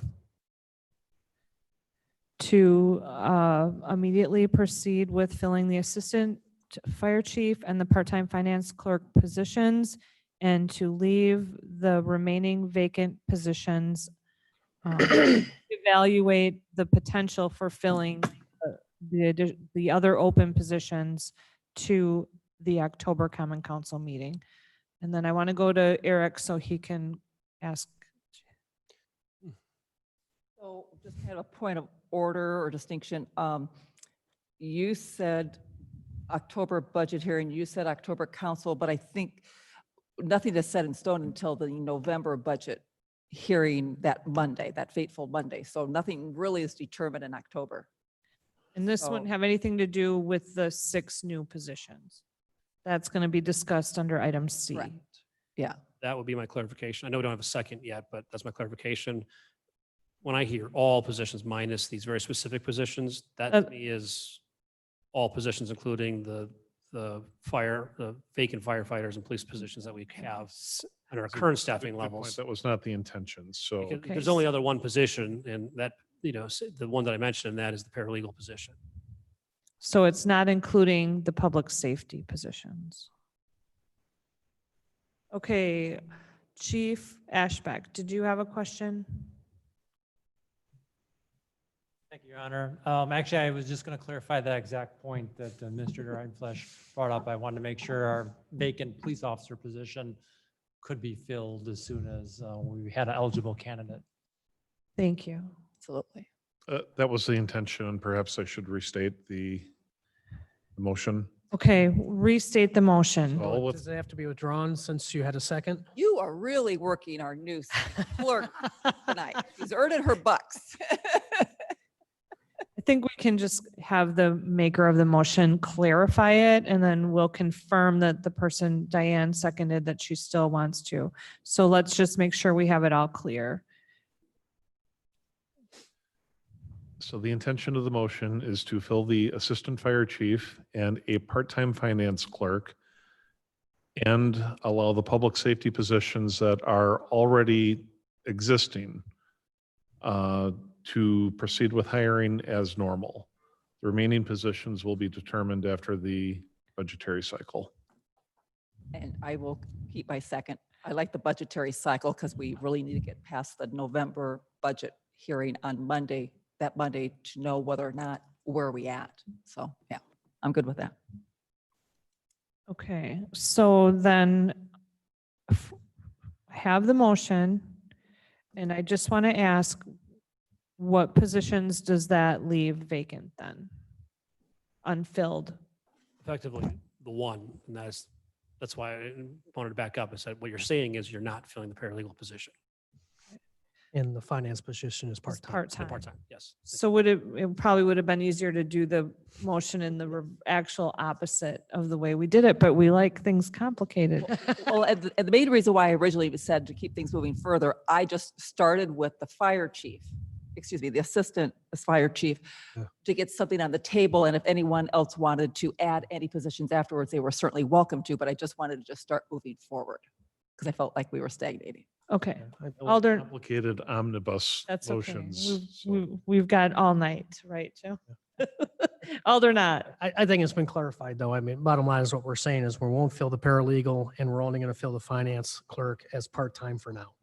Okay, But I certainly support the paralegal position. I think we need to keep our eye on that and I would certainly support, Eric, you had said, or someone had said whether or not the validity of maybe the level of work, but there isn't any part-time paralegal people that, when people go for like part-time work, that there's no paralegal help. You might find part-time, but temp is going to be a challenge. Okay. so the trouble is going to be when court goes back in session. Oh, yeah. Then Amanda's going to be spending all her time dealing with court, and we're not going to be able to Well, have any. Response we're currently getting from our city attorney in-house will drop dramatically without this paralegal position filled. I will express my disappointment by not filling that position because it is absolutely vital. It's gone unrecognized because we've taken one for the team, and for it not to be filled at this time, to me, doesn't recognize the importance of the administrator and most especially the city attorney position. It needs assistance right now, and we're not filling it. Alder not? I mean, I do understand but I would assume as good stewards that every position we have currently identified on the government payroll for the city of Onalaska is important. But at this point, we don't know where our budget's going to be. And I think that's where a lot of us are concerned. So it's, certainly I understand what paralegals do and that they're very important because it's better to free up your attorney to do things that attorneys need to do. And that's what they're getting paid for. I understand that. I mean, we're kind of up against it right now in the budget for next year. We just don't know how badly. So. Thank you, Alder not. Are there any other questions, comments? All right, the motion on the floor is to proceed with filling the assistant fire chief position and the existing public safety positions, to move forward with filling the finance clerk position in only a part-time manner, and to hold the paralegal position and increased hours for the finance clerk until after the budgetary cycle. All those in favor, please say aye. Aye. Aye. Those opposed say no. Motion carries unanimously. Back to you, Dan. Where'd we leave off? Item B, 9B, approval of the 2020 to 2022 International Association of Firefighters Local 127 Contract and Memorandum of Understanding. This has been long in coming, but we recommend the approval of this, and I will make that as my motion. Second. Motion by Alder Stevens, seconded by Alder Olson to approve the 2020 to 2022 International Association of Firefighters, Local 127 contract and memorandum of understanding. Any discussion? Alder Wolf? Thank you, Your Honor. So Hope and Human Resources did send us an email earlier that she wanted to include the following document to include for the council common council agenda. Did not get put in the contract that would have gone approved at F&P. A motion will have to be made to include the changes listed in the attachment to the contract, and then a motion to approve the contract. So I believe. Is that an amendment then? You'd like to amend the motion to include Yes. the information as described in the handout Yes. entitled Council Agenda Item. I'll second the amendment. Yes, and everyone had it at their desk this evening. Okay, and Joanne, you have a copy of this for the record? Okay, so we have amendment to the original motion to add the additional information in Article 23. I'm guessing that's why Hope might have been clearing her throat. Yes, it was. I have ESP. Okay, so we're going to vote on the, did someone make a motion on the amendment? No, we don't. No. My motion was to include the attached handout to the contract. That was my original motion. So Yeah, I think someone did make the motion Yeah, and the original seconded made a motion. The you original made a- motion. a it. second. On the amendment. Right. Yes. Yeah. Okay, so the motion was by Diane Stevens, seconded by Diane Wolf to approve the amendment. So now we're going to vote. I think Amanda had her hand up. Oh, okay. Yeah, All right. so we're going to do that randomly. When we do this, it means hope. Okay, we're going to vote on the amendment. All those in favor, please say aye. Aye. Those opposed say no. Okay, the amendment for the attachment is passed. Now we're moving to the original motion, which is to approve the contract, and this now includes the amendment. Alder Wolf. Thank you, Your Honor. I just want to thank everyone who has worked so diligently and very long on this to get to where we are today. And thank you also to Alderperson Dan Stevens for agreeing to serve on this contract, because we know you have passion Passionately. for serving. Passion for service. Thank you. Thank you, Madam, Your Honor, Mayor, for having me on this aspect of the contract negotiation. You're welcome. Wasn't it a worthwhile experience? I learned much. Okay, we do every time. All right, all those in favor, please say aye. Aye. Opposed, say no. Motion carries unanimously. The contract is approved. Yay. Yes. Long time in coming. Yes, very glad to have that settled. Item 9C, discussion and possible action regarding filling budgeted public safety position effective October 1st, 2020 or later. This has to do with, originally it was posed as a police position, but it was amended to a public safety position to allow us some flexibility and allow discussion of the entire council. I'll make a motion that we approve this in hopes that it gets to discussion. Approve what? Be more specific. That we approve the filling of the budgeted public safety position October 1st, 2020 or later. I'll leave it at that. Would it be one police person or one fire person or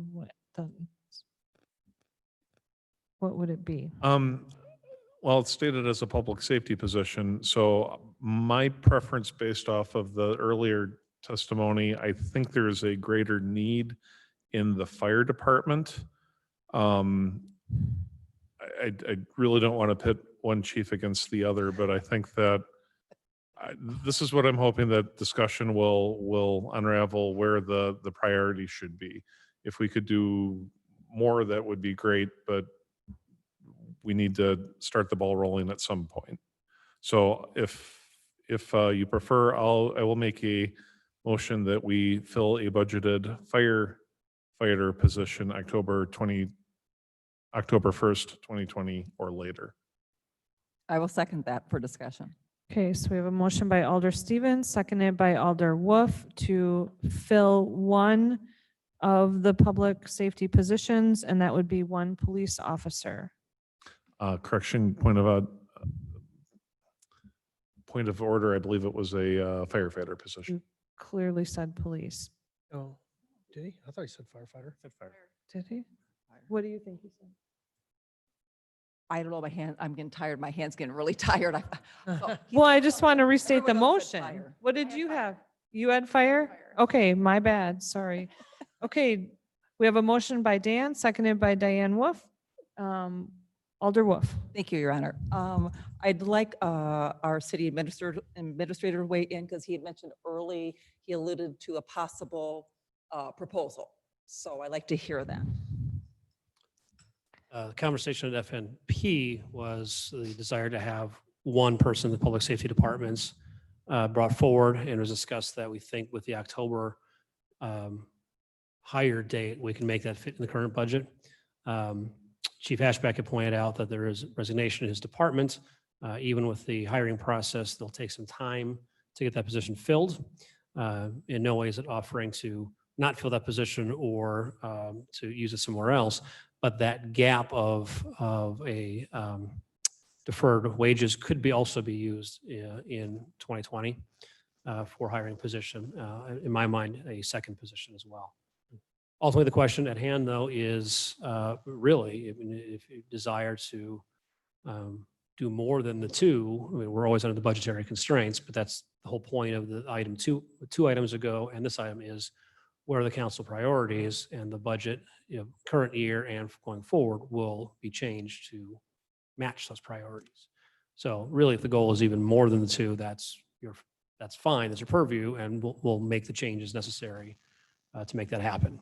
Just to be clear with that, this is still your budget, and you did not have the opportunity to say we're not filling those positions, the 6 positions, the COVID response and our budgetary challenges did that. So, for your discussion is really what are your priorities, and we'll, as staff reports to you, we'll make sure it happens. But no, the plan would be potentially we could get 2, and I think is shaking his head, so I got that right.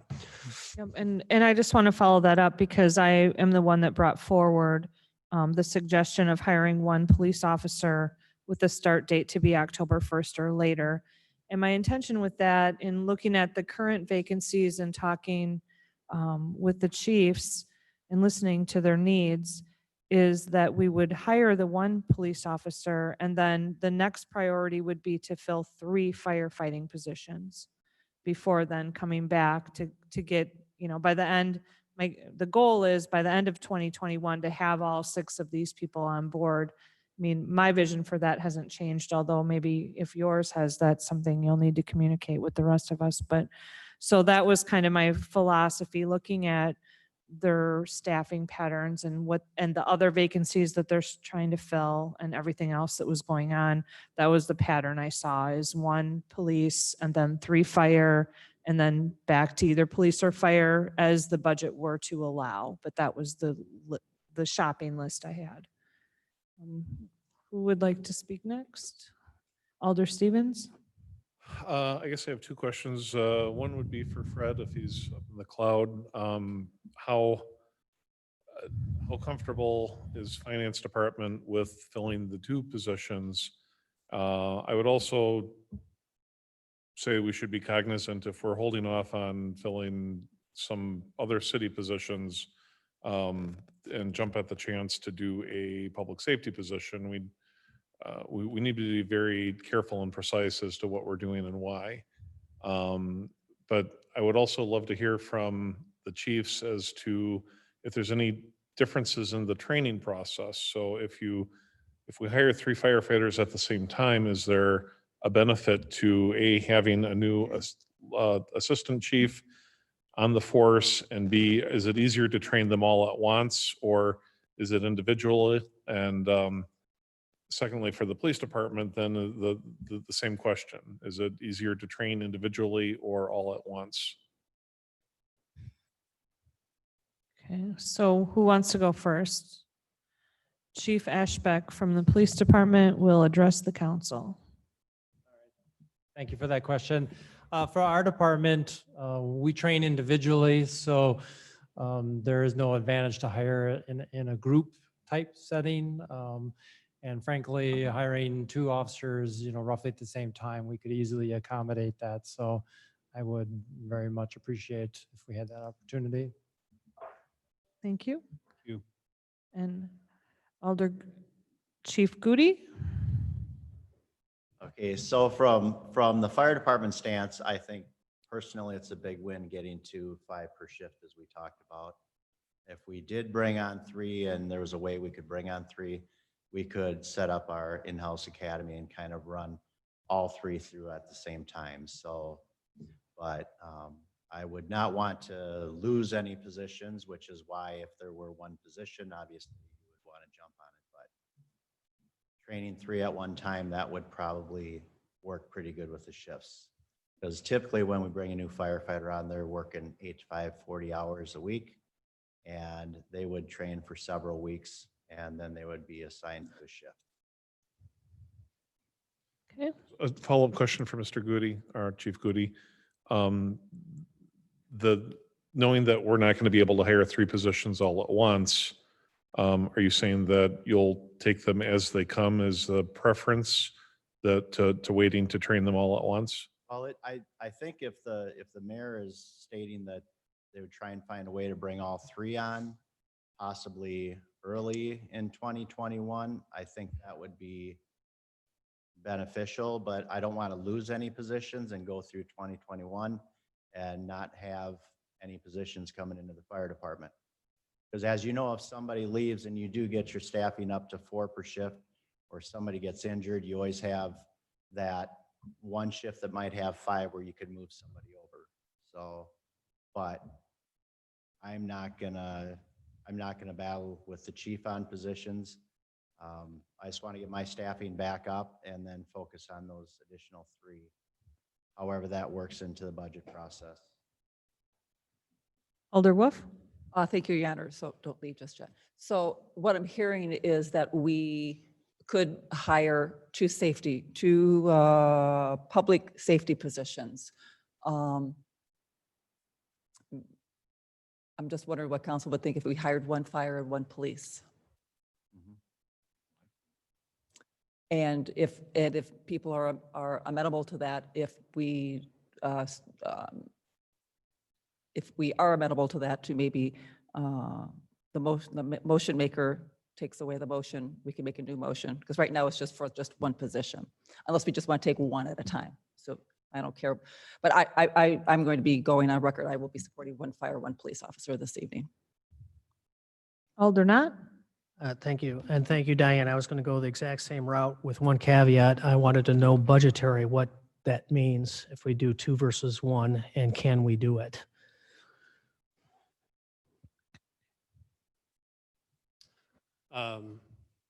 I believe with the vacancy in the police department, and so long as it still takes several months to fill, which we've been struggling with filling the existing positions, we can probably squeeze it in. Okay. Again, though, we have a short-term problem, which leads to 2021's budget. Ultimately, if the goal and the plan that we present to you is all 6, I can begin the restructuring now. I don't have to wait till 2020. In fact, we may have to do so as well. I know we're not saying all 6 in 2020, but if that's the prioritization, which is what I'm asking clearly for, is prioritization, we can begin that process. Alder Knott? Yeah, I think actually last common council had mentioned it too, that personally, if I'm prioritizing things out of what government functions do, I think Tom had mentioned it earlier as well at this meeting, public safety has to be number 1. Everything's important, but that is the number 1 function of government, is to safeguard our citizens, I believe. So does that mean that we, fill all 6 as soon as possible? Maybe, maybe not, because resources come into play. But if we're going to prioritize things, police and fire, in my mind, are number 1. So yeah, that's just me personally. Thank you, Alder Knott. We'll go to Alder Stevens. So my first thought, knowing having only 2 people on 1 fire shift at this point, and overtime almost being expended for the year while we're only halfway through the year. That's why I started with maybe we should look at the fire department first. Now, after discussion, I actually kind of see the point that the mayor was making.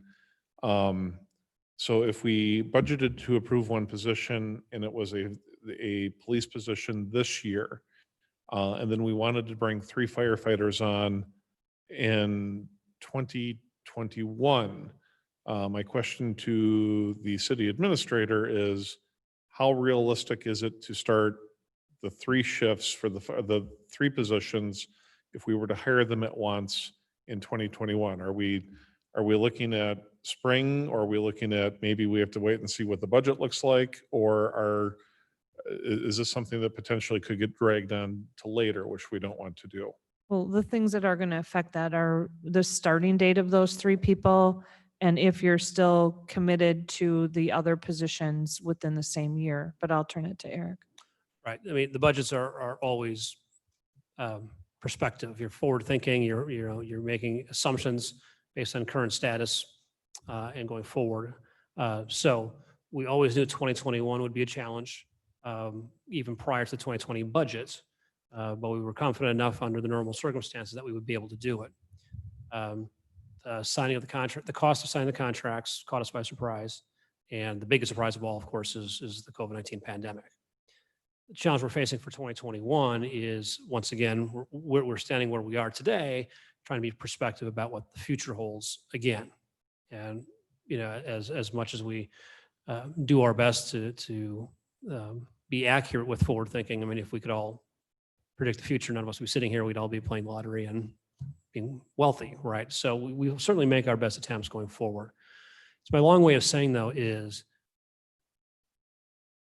unless the economy turns around, unless we replace the revenue that we're being lost, the original 2021 plan is already out the window. Make no mistake about that. I mean, what we anticipated a year ago, that's done. And how many years does it take to get back to where we were? I don't know. So to answer your question is, at what rate do you wish to bring them in? And that's the budget that we'll make plans for, and we'll make the change necessary to get that in. We did hear from the chief, Chief Goody in the fire, the way they're set up, they'd much rather have the 3 at once. They can run a mini class for those 3. You start them at the same shifts, and then once they're trained, you can disperse them to the new shifts.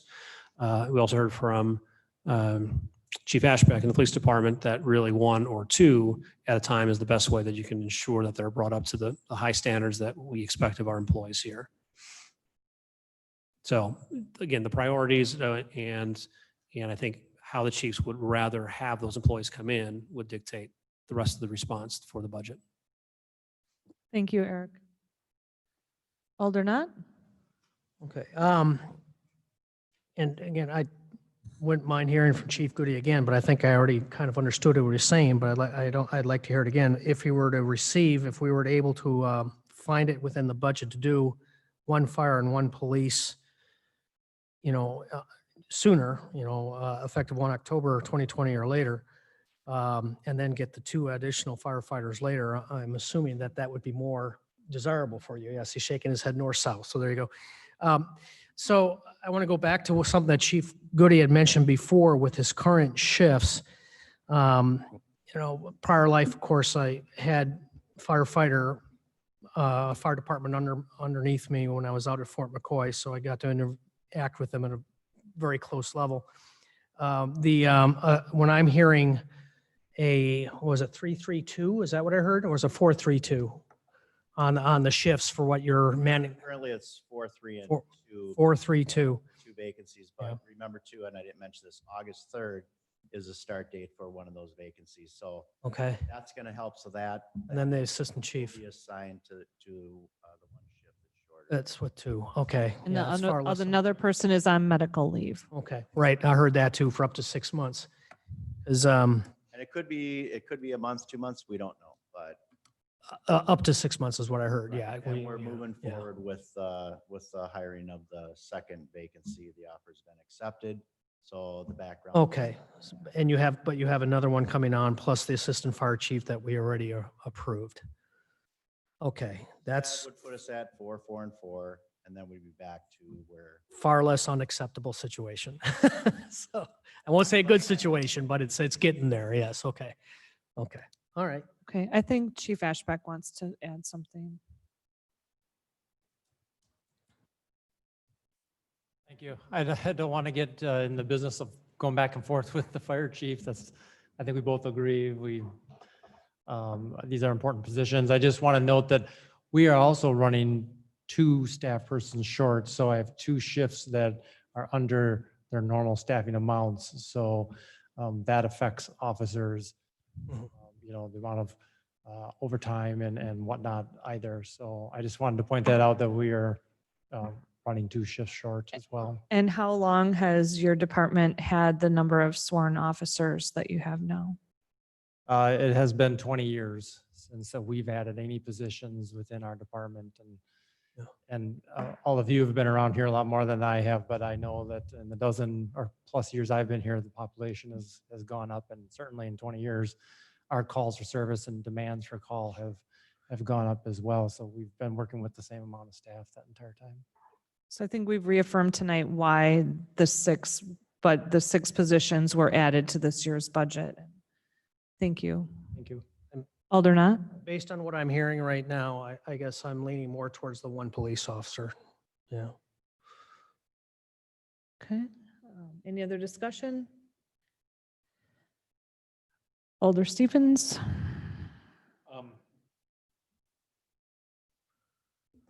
After the comments from the city administrator,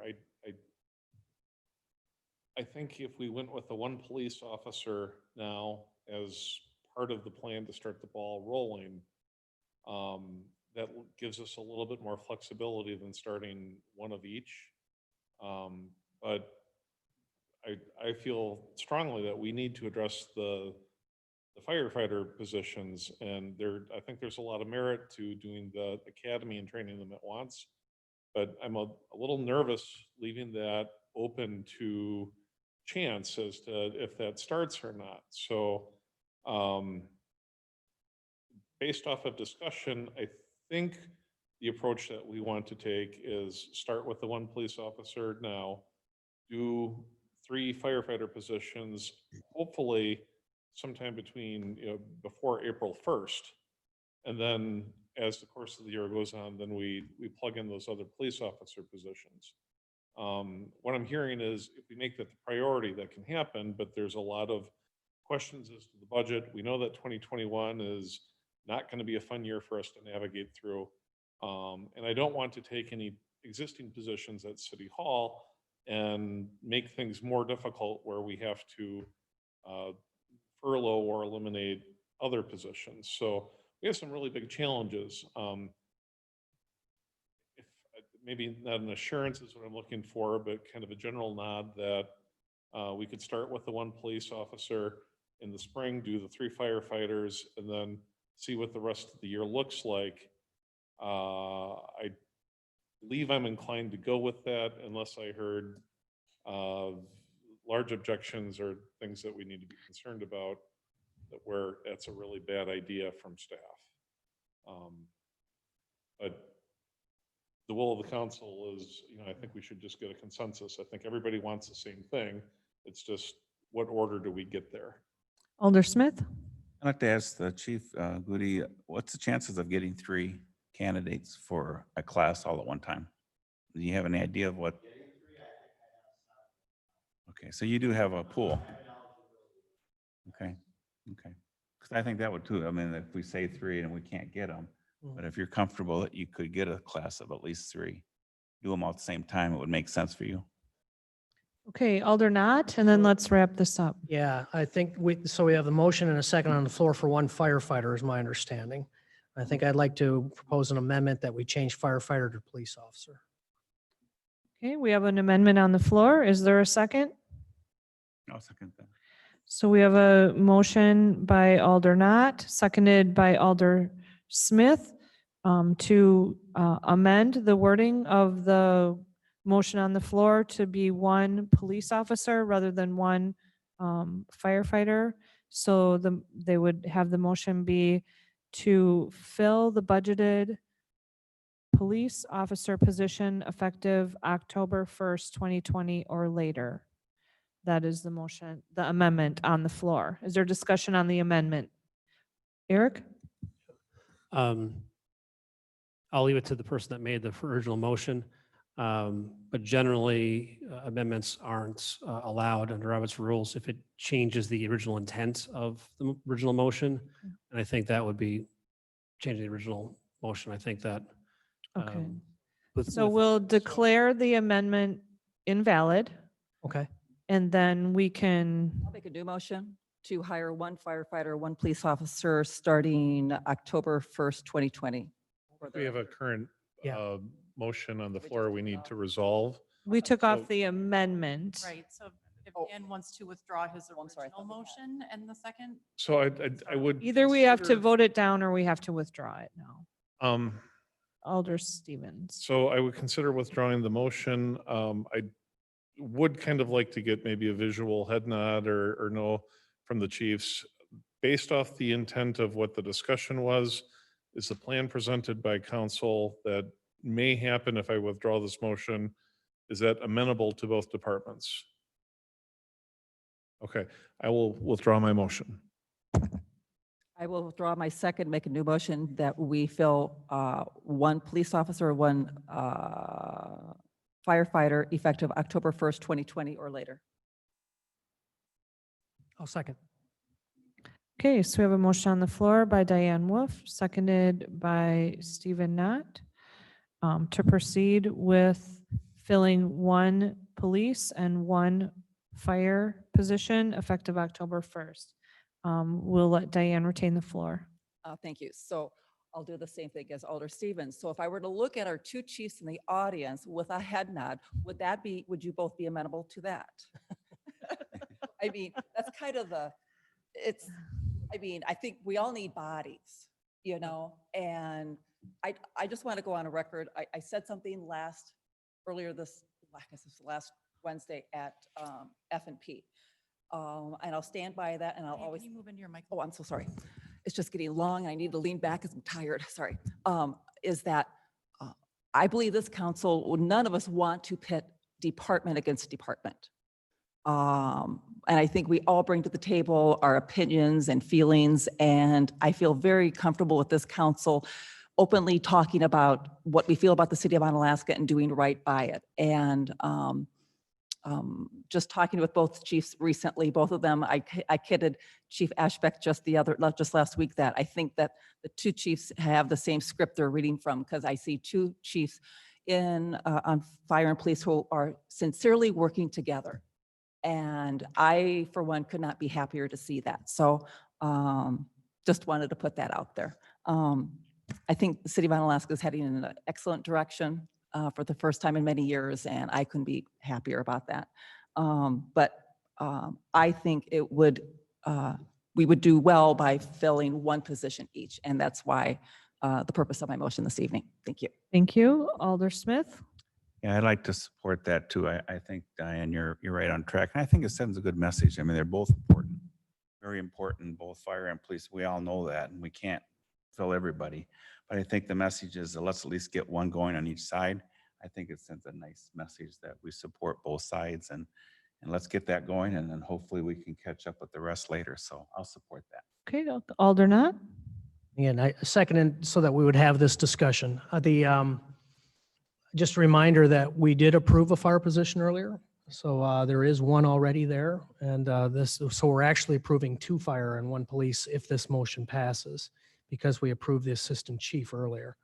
I mean, it sounded to me from when I heard Chief Goody that if we hold off until we have a better understanding of budget and potentially hire 3 at one time at a later date, that with a current hiring process already underway and an assistant chief and then another firefighter who's on light duty that at some point is going to come back, he'll be back to 4, 4, and 4, which is the barely acceptable level of running an engine. Yeah, so I still I said earlier that police and fire are always going to be my number one and when it comes to filling positions, but with that caveat of resources have to get a vote as well. And I mean, we're putting the city in some pretty tough positions by adding the third person, I think. Eric, I mean, am I right? I'm putting you in a tough position here, but yeah. Eric, did you want to comment? I guess the question is putting the city in a tough spot with the third position. I had to clarify which third position are we Well, talking about? two positions now. I'm including that assistant chief that we previously already approved as a fire position. And that's where that third is coming from. So, yeah. I always prefer to look at opportunities, and so really the goal, the opportunity if to refocus and prioritize as the council's desires to do that, the public safety. The conversation about 2021 and staggering them was really moot because it's 2022 then.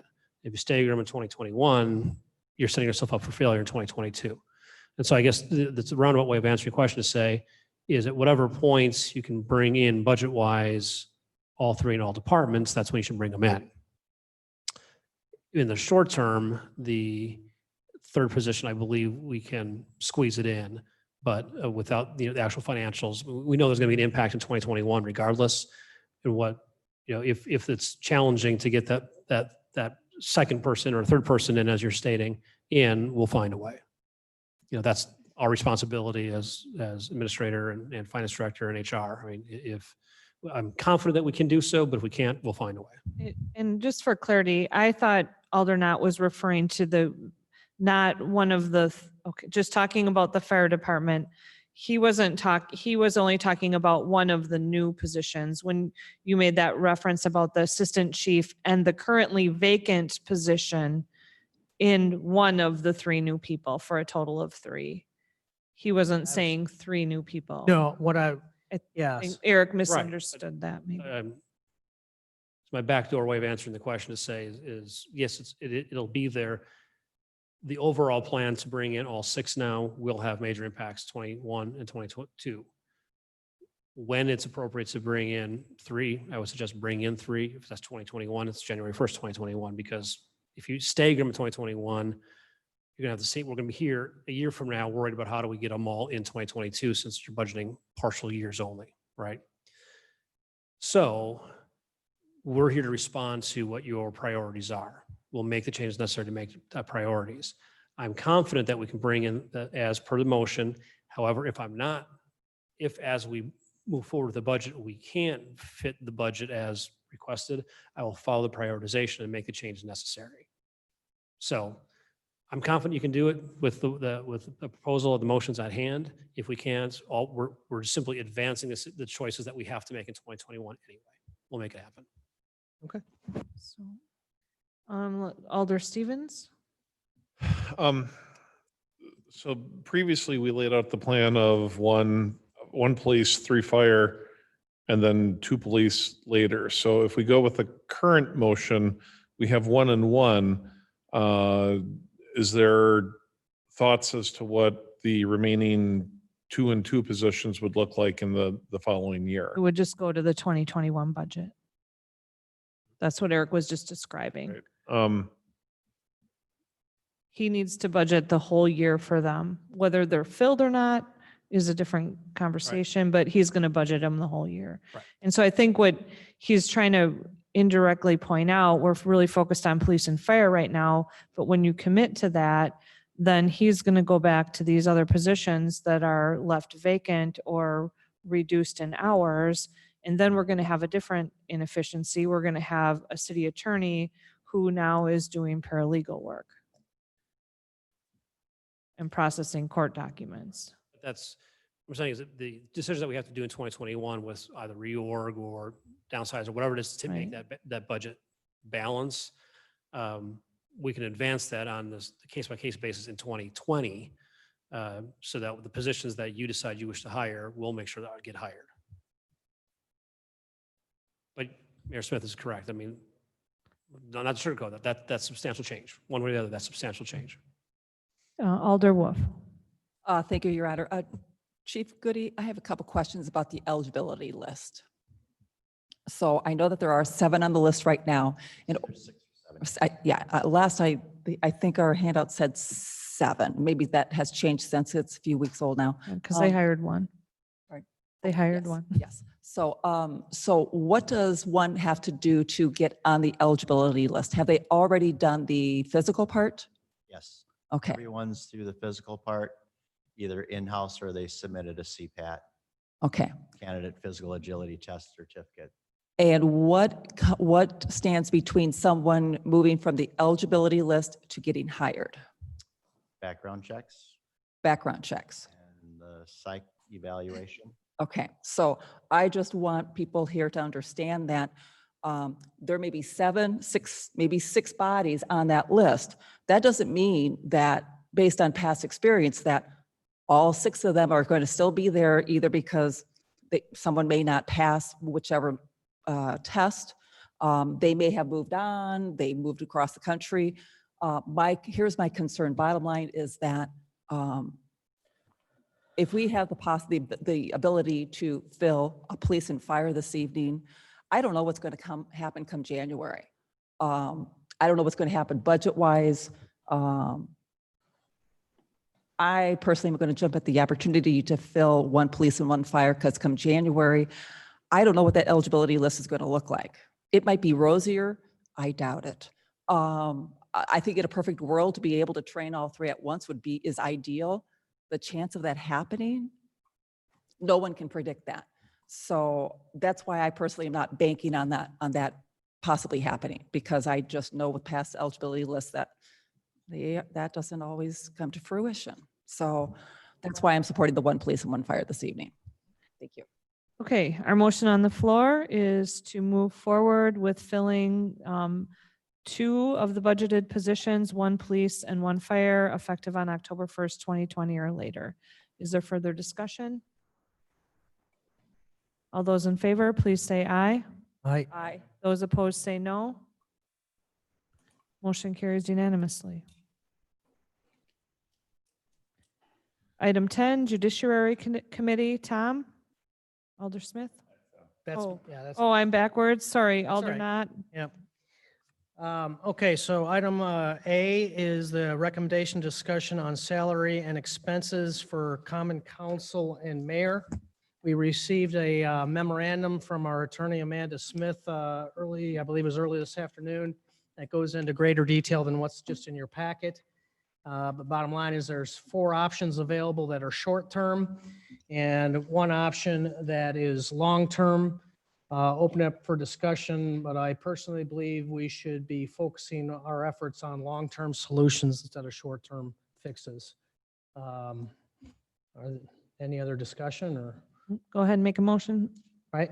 I'll make a motion that we approve the long-term option listed under item,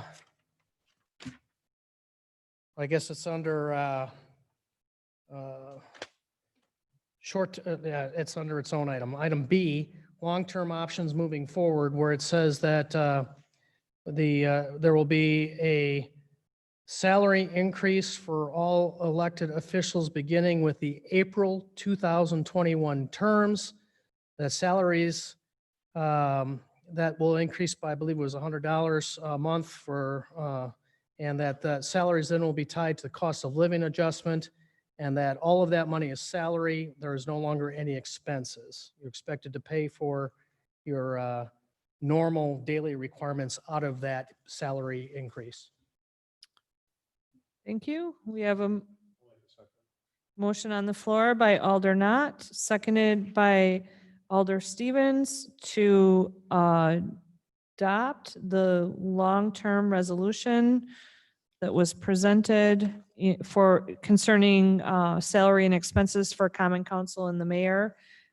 It would be item option B, long-term options moving forward, in the memo dated July 14th, 2020 from attorney Amanda Jackson. Discussion. Alder Wolf. I just wanted to just go on record just to clarify the small raise in salary back in 2019 that was approved by this council and budgeted for will now drop as of January 2021 for all. And only those winning election in April 2021 will receive that salary. And the other half of the council will not receive the pre-approved salary increase from January 2021 through March 2022, until when and if they are reelected April 2022. So they will forego the increase for 15 months. So being one of those two that will be foregoing that, I am, of course, extremely disappointed, but I certainly support a long-term solution, but I am not very pleased nonetheless. That's all I have. Okay, any other discussion? Let's go to Alder Stevens and then we'll go to Alder Knott.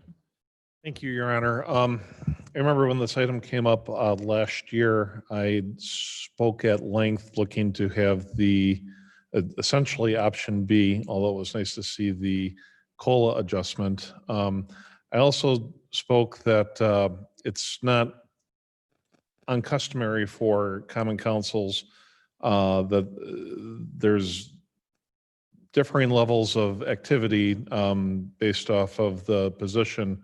And in some communities, they have it where the council president had received a slight honorarium bump on top of what the normal council had. So I would offer an amendment to the motion to include a increase for the council president. I'll throw an extra $100 a month out there, although that, whatever the amount is, it could be negotiable. I know that I'll leave that for discussion if anybody wants to second that. I'll second that for discussion. We have a motion on the floor by Alder Stevens and a second by Alder Wolf. Before we go to discussion, I just want to refer to the attorney who wrote this. Would it be part of the understanding that it says, instead we would propose that salaries be increased for all elected officials beginning with the April 21 term? Part of that would encompass this perhaps, that what the salaries would be adjusted to would have to be part of a bigger discussion going forward? Or maybe Eric knows, I don't know. I have no idea. I wasn't part of the discussion, so. So what the salaries will be adjusted to would be in the ordinance. So if there's a desire to change the amounts set forth at the bottom of the memo, now would be the appropriate time to have those discussions. Where did this come from, Amanda, in the increase? What was the reasoning behind it? The increase, so the increase is to reflect the increase that was proposed to be included beginning in 2021, but because of the timing didn't work out and wasn't able to happen. And so it's incorporating that moving forward. The salary increase passed in the budget, but there wasn't a resolution supporting it. So even though we budgeted the money, we couldn't expend it to the counselors. And this does include, correct me if I'm wrong, Kim, but this does include a slight increase for the mayor? Is that? Yes. I don't know. So point of order, just to note, this was approved in the fall of 2019 for the 2020 year. So all council people for the year 2020 were to receive the $500 salary or total compensation, 200 and 300. So all council members were to qualify for the $500 this year. And as of January 1st, we're going to be moving backwards for a few months, and then the election will take care of half the council and the other half won't. So I'm not sure I followed that. So in the budget for 2020, at the very end of the budget session, it was proposed to put $100 in for expenses. Ultimately, the council decided to make that salary. And so had that been implemented, it would have been implemented in two phases. So the 2020 election, those individuals would have got it beginning in April of 2020. And then the second half of council would have gotten it this coming year in April 2021. But because of when it was approved, we couldn't do an ordinance in time to make that happen. And so now this is pushing it essentially back 1 year. So the people will, in 2021, would still receive that increase that you've essentially kind of pre-approved via the budget process in 2021. The people that would have received it in 2020 will now get it at reelection in 2022. Does that make sense? Yes. That's what I just said. But we are proposing to move it all to salary. Okay. Alder Stevens. Thank you, Your Honor. Moving all to salary and away from expenses is the direction, it's more transparent and it's the way that we should go. I think that it is, I think the rationale for having part of this be on the expense side is there was able to be parity amongst council, and is it patently unfair that there's going to be differing levels? Yes. I suggested this last year, knowing that it would benefit the people on the other side of the council than me, but I think it's still the right thing to do. And the important thing to note is especially with the COLA adjustment, if this is all salary, we've essentially fixed this problem potentially forever going forward. There's an awkward year, and it's going to be unfair to two sitting members of council, and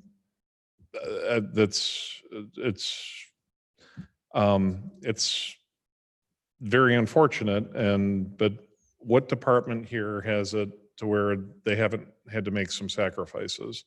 Last year, I was willing that sacrifice to me for that to be me. Potentially going into next year, I don't even know what that's going to look like. That said, I wanted to also reference the amendment that I believe are in discussion. As I said, it's not uncustomary for council presidents to receive some sort of remuneration because there is more duties that are to be had. Looking back towards just this last year, the council president had to fill in for an extended period of time while the mayor had some health issues, and that involved signing contracts and doing everything that the mayor had to do. And the previous to that, former Alderman Bob Muth had to serve as city administrator for an extended period of time, and he got paid that same base salary as a regular council member. The current council president, I am fully aware, does a lot of extra activity. They got to get the pulse of the council. They have to organize the review of the city administrator, who is our primary employee, to make sure that we know what we need to know going forward. I know that I've put in, since becoming council, a lot more time than I would have initially anticipated going into this. And I know that Diane takes the role very seriously, and maybe it will vary from depending on who council president is, but I'm kind of curious how much time I would ask if it could be asked to the council president, how much extra time do you think that you put in to the role, and do you feel that there's value in that?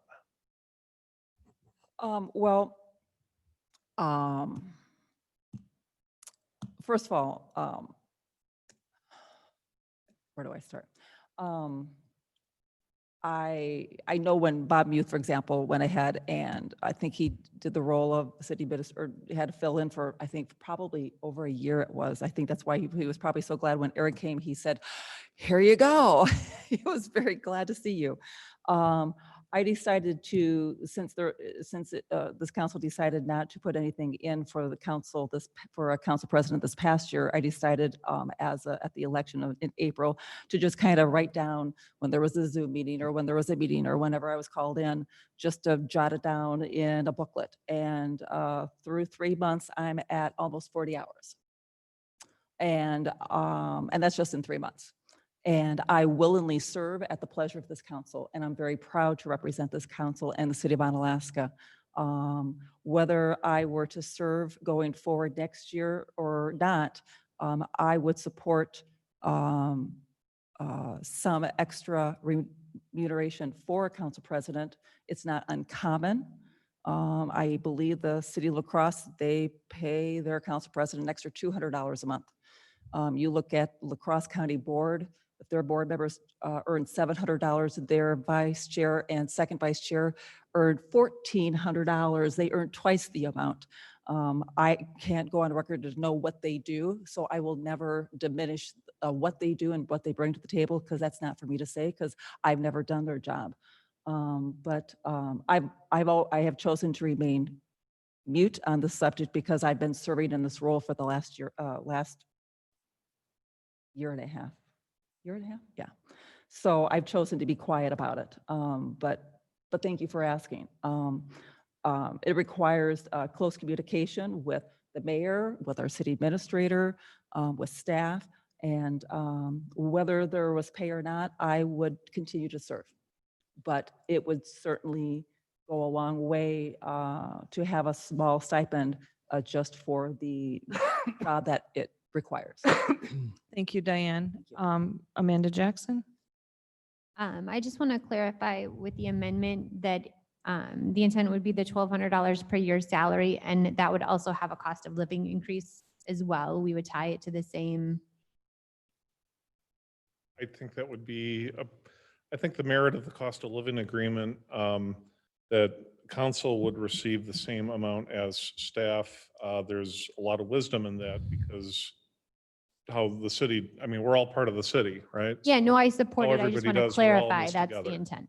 So yes, the intent for the council salary to be $500 a month with COLA adjustments going forward, with the amendment of, I propose, but I'm not wedded to, an extra $100 a month for the council president, also with the COLA going forward.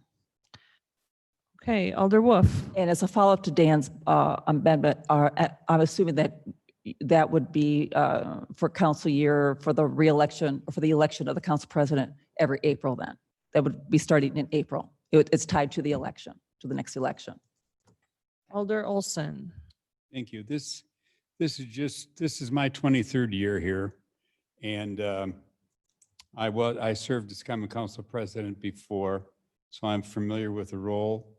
And I turned down the difference for my extra this amount, because in my opinion, it's just my opinion, I'll take responsibility for that. I'm here to serve other people. So I don't expect to be remunerated myself for every extra thing that I do. So that's just my personal opinion. And I've been told that I'm entitled to that. So thank you. Thank you. Alder Knott? Yeah, so 3 quick points. First off, reference the amendment. Originally, I was unconvinced, but Dan, your history of how onerous it can become based on certain circumstances, I'm not unconvinced anymore. That's changed my mind. So thank you very much for doing that. Second, the salary issue, certainly our salaries should be less valuable than our actual time, because this is supposed to be a service that is voluntary from citizens who wish to run. It should be primarily a citizen service with a limited compensation. If we don't do that, we're going to open the door that inevitably certain council members will be running for office simply for a large salary. And there are certain municipalities across the country where I would argue that's already the case, that their salary is so large compared to what they do that it's becoming their job as opposed to a service. And we don't want to go down there. I don't think we're there. In fact, I know that our salaries are far less than a great number of the communities just in our area alone. But the last thing I want to bring up is I do have one other concern, and that's the memory hole. Again, any future council can vote whatever they want, but I think it'll be on the staff and potentially on us if we're no longer in service, but still a citizen, to make sure that they remember why we have eliminated expenses. That will be my main concern, is that sometime in the next 5 to 6 years is, hey, how come we're not getting an expense account? We've eliminated expenses so that we go to all salary, so that this becomes, one, clearer, and two, less legally troublesome. All right, so, and again, there's no way we can, say forever let it be, but memories tend to fade, and I think it'll be on us here to make sure that doesn't happen. Thank you. Alder Smith? Keep it short, but I like the idea of the long-term solution. I really do think that going to salary and getting away from the expense account, because I always challenged, well, I don't know if I even, the amount of money that you accumulate to get to the expense account without having the details to support it. So it is cleaner, and I like the cost of living part of it too. So I think that is a good thing. Then it'll be consistent across the board for everybody. So I can support that. Thank you. So what's on the floor right now is the amendment to add to the previous motion that the council president, whoever that person shall be, will receive an additional $100 per month salary. And this will be also subject to the cost of living increase as described in the larger motion. Alder Knott? And to clarify, that also would take effect after the April election. Okay. Right. Yes, no. Yes. Okay. All those in favor of the amendment, please vote aye. Aye. Aye. Those against the amendment, please vote no. Motion carries unanimously. And then now back to the larger motion, which is enacting the long-term option of moving the alderperson to pay to salary as described in the memo in great detail, including the salary amounts outlined for the council and member and mayor as outlined in 2.0219 and 2.02.2 in the same memo. That cover it all? All right. All those in favor, please say aye. Aye. Aye. Those opposed say no. Motion carries unanimously. Now we're on judiciary, item B, and Alder Knott is in charge. Okay, so ordinance 1671-2020 to amend Title III of the Code of Ordinances of the City of Onalaska relating to finance. This is an agenda item that was moved forward to July from June from our previous common council meeting, due primarily to some concerns that were brought up by Diane. So if it's okay, I think I'd like to open discussion from Diane. Well, I will move to approve ordinance 1671-2020, and I reserve my time. I'll second that. Motion by Diane Wolf, seconded by Tom Smith to approve ordinance 1671-2020. Alder Wolf has the floor. Thank you, Your Honor. So the only thing that I had was Amanda Jackson. Since the last meeting, she has sent to me and maybe others the finance manual. And she has assured me that going forward sometime this fall, that she will be addressing in that finance manual how to dispose of the surplus property and notifying council. Because the only question that I had regarding this was Chapter 3 under Division 1 Authority, disposition of surplus city property. Whenever it is determined that an item of property is surplus city property, it shall be disposed of in accordance with the city's finance policy manual or as required by law. But when we went to the city's finance policy manual, there wasn't a real clear-cut answer. So she assures me that sometime this fall, late fall, that will be addressed, the finance manual. So I am comfortable supporting this evening with that caveat. So I'm good with this. Thank you. Any other questions or comments? Okay, all those in favor? Oh, this is the ordinance. Okay, the motion on the floor is to approve ordinance 1671-2020. Please answer as your name is called. Alder Stephen Knott, Aye. Diane Wolf, Aye. Dan Stevens, Aye. Jim Olson, Aye. Tom Smith, Aye. Motion passes unanimously. Thank you. Okay, next was the ordinance 1674-2020 to amend Title V of the Code of Ordinances of the City of Onalaska relating to public safety. The reason this was taken off of the consent agenda was actually because of a concern I had, so I'd like to open discussion if that's okay, Mayor. Yes, you may. Well, It's- let's put a motion on the floor first, unless you Okay. don't want to approve it. Or the motion could be, Well, I can make it a motion to approve, but I've got a concern with it, so it'll come out in the I'll make discussion the anyway. motion approved. Get it going. Okay. And I will second. okay, we have a motion on the floor by Alder Smith, seconded by Alder Wolf to approve ordinance 1674-2020. And Alder Knott has the floor. Okay, so, and I already see Amanda up there because she's ready to answer my question. That's good. So this is specifically section 5.01.18, which is page 92 of your packet.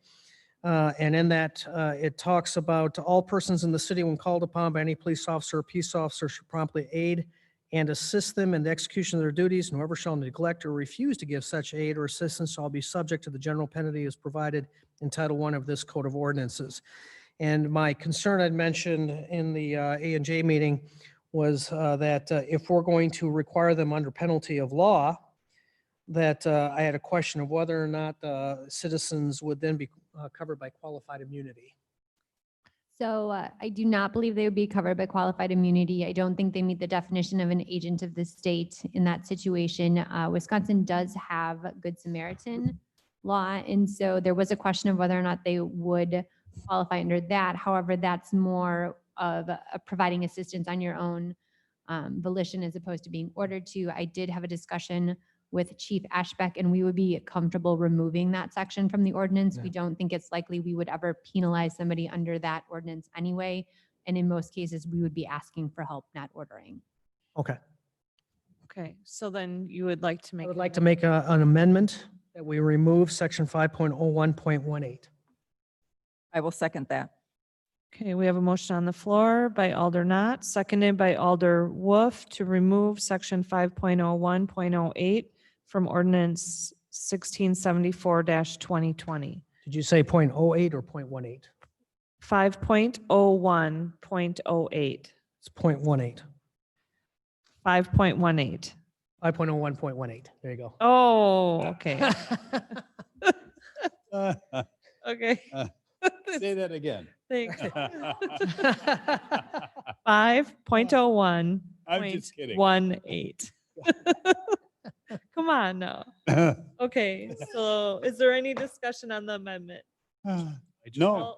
I just have a quip. I think this was the premise of the Look what you started. series finale for Seinfeld had to do with this, but that's all I have. And I just had a thought, all the Oh. Smiths are. Yeah. Okay. Well, there Any- goes my 5-minute potty break. Administrative committee, you on?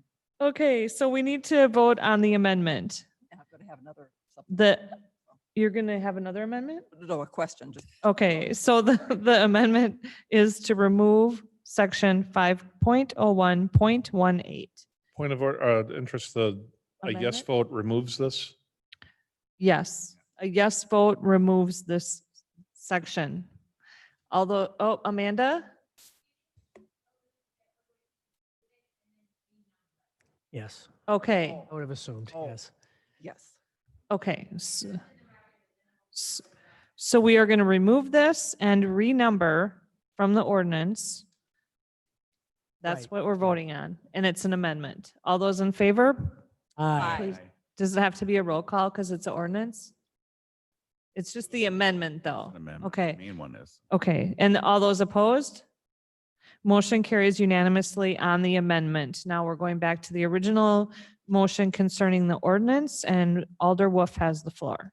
Thank you, Your Honor. So Amanda, on our page in the packet, page 101, item 5.04.27, permits for private alarm systems. There was a question about that. And someone was going to ask someone whether it was a one-time fee or something. One-time fee. Thank you. I'm good. Okay, so the motion on the floor is to approve the ordinance with, as amended. Is there any more discussion? All those in favor, answer as your name is called. Alder Jim Olson, Aye. Dan Stevens, Aye. Diane Wolf, Aye. Stephen Knott, Aye. Tom Smith. Aye. Motion passes unanimously. Thank you.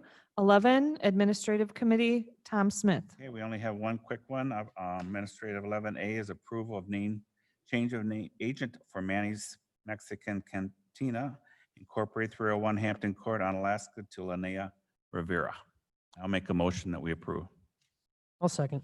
Motion by Tom Smith, seconded by Stephen Knott to approve the change agent for Manny's Cocina. Any discussion? All those in favor, please say aye. Aye. Opposed, say no. Motion carries unanimously. Thank you. Item 12, Board of Public Works. Diane? Thank you, Your Honor. Item 12A, review and consideration of policy for removal or damage to trees on city-owned right-of-ways or lands.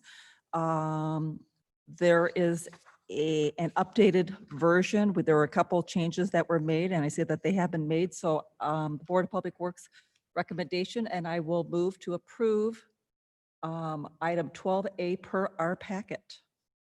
I'll second. Who was that? Oh, okay. A motion by Alder Wolf, seconded by Alder Olson to approve the policy for removal or damage to trees on city-owned right-of-way lands. Is there any discussion? I think we did it all at Board of Public Works. All those in favor, please say aye. Aye. Opposed, say no. Motion carries unanimously. Item B, update regarding 2020 pavement project. I can take this one if you like. Hello, Jared, is that you? This is me. I can take this one if that's okay. Sure. The pavement project, we are working on Sand Lake Road and do have the road shut down currently. They were paving today, but due to the plant getting mechanical failure in the middle of the day, they did not finish today. They will be finishing tomorrow, shouldering the road on Thursday, and hopefully putting the striping on Friday, opening it by the end of the day. Friday is our goal, barring any more weather-related delays. Thank you for that update. Does anyone have any further questions on this? All right, thank you. Oh, I'm sorry. And item 12C, update regarding pickup of used yard waste containers. And everyone should have received something in their, I It's on the packet. can't remember if it was. It's the last page of the Okay, packet. yeah, last page of the packet. So Jared, did you want to talk about that? Yes, that'll be the postcards that will be mailed out to everyone that purchased a 2020 yard waste sticker. Those will be going out. Vicky's working on them currently. And as you can see, the date is Tuesday, August 4th. We will have Harders make one pass to pick up any used yard waste containers. Jared, as a follow-up question, approximately how many yard waste stickers have we sold? Do you know offhand? Just over 3,000. Whoa, thank you. Thank you, Jared. Wow. Any questions on that? Alder Stevens? Just as a follow-up, is there other methodologies for other residents that did not purchase the container? Will they be able to use this? For example, are we put this on the website, or do we have any other means to relay this information to the public? I can help out there. We are going to put it on the website. We are going to have a press release on it also, but it really should be for everyone that had purchased a yard waste container. That's the whole reason that they received a new automated cart. So you really shouldn't have a yard waste container that's being unused if you didn't get the new automated cart. Otherwise, you'll get all kinds of used. Thank you, plastic. Jared. Yeah. Any other discussion on that? No, and thank you. I think Alder Stevens took the lead on getting that. You're very welcome, Your Honor. Okay. Item 13, closed session. To consider a motion to convene in closed session under section 18.85, paragraph 1, paragraph E of the Wisconsin statutes for the purpose of deliberating or negotiating the purchase of public properties, the investing of public funds, or the conducting of other specified public business whenever competitive or bargaining reasons require a closed session, specifically outlined for negotiation and financing for potential TID number 6. To convene, to consider a motion to convene in closed section under paragraph 19, paragraph 85, 19.85, paragraph 1, paragraph G of the Wisconsin statutes for the purpose of conferring with legal counsel for the governmental body who is rendering oral or written advice concerning strategy to be adopted by the body with respect to litigation in which it is or is likely to become involved, specifically slip and fall on sidewalk on the 500 block of 2nd Avenue South, Onalaska, Wisconsin. If any action is required in open session as a result of the closed session, the Common Council will reconvene in open session to take necessary action and/or continue on with the printed agenda. Motion to go into closed. Second. We have a motion by Jim Olson, seconded by Diane Wolf to go into closed session. The voting will be by roll call. Alder Diane Wolf, Aye. Dan Stevens, Aye. Jim Olson, Aye. Tom Smith. Aye. Stephen Knott. Aye.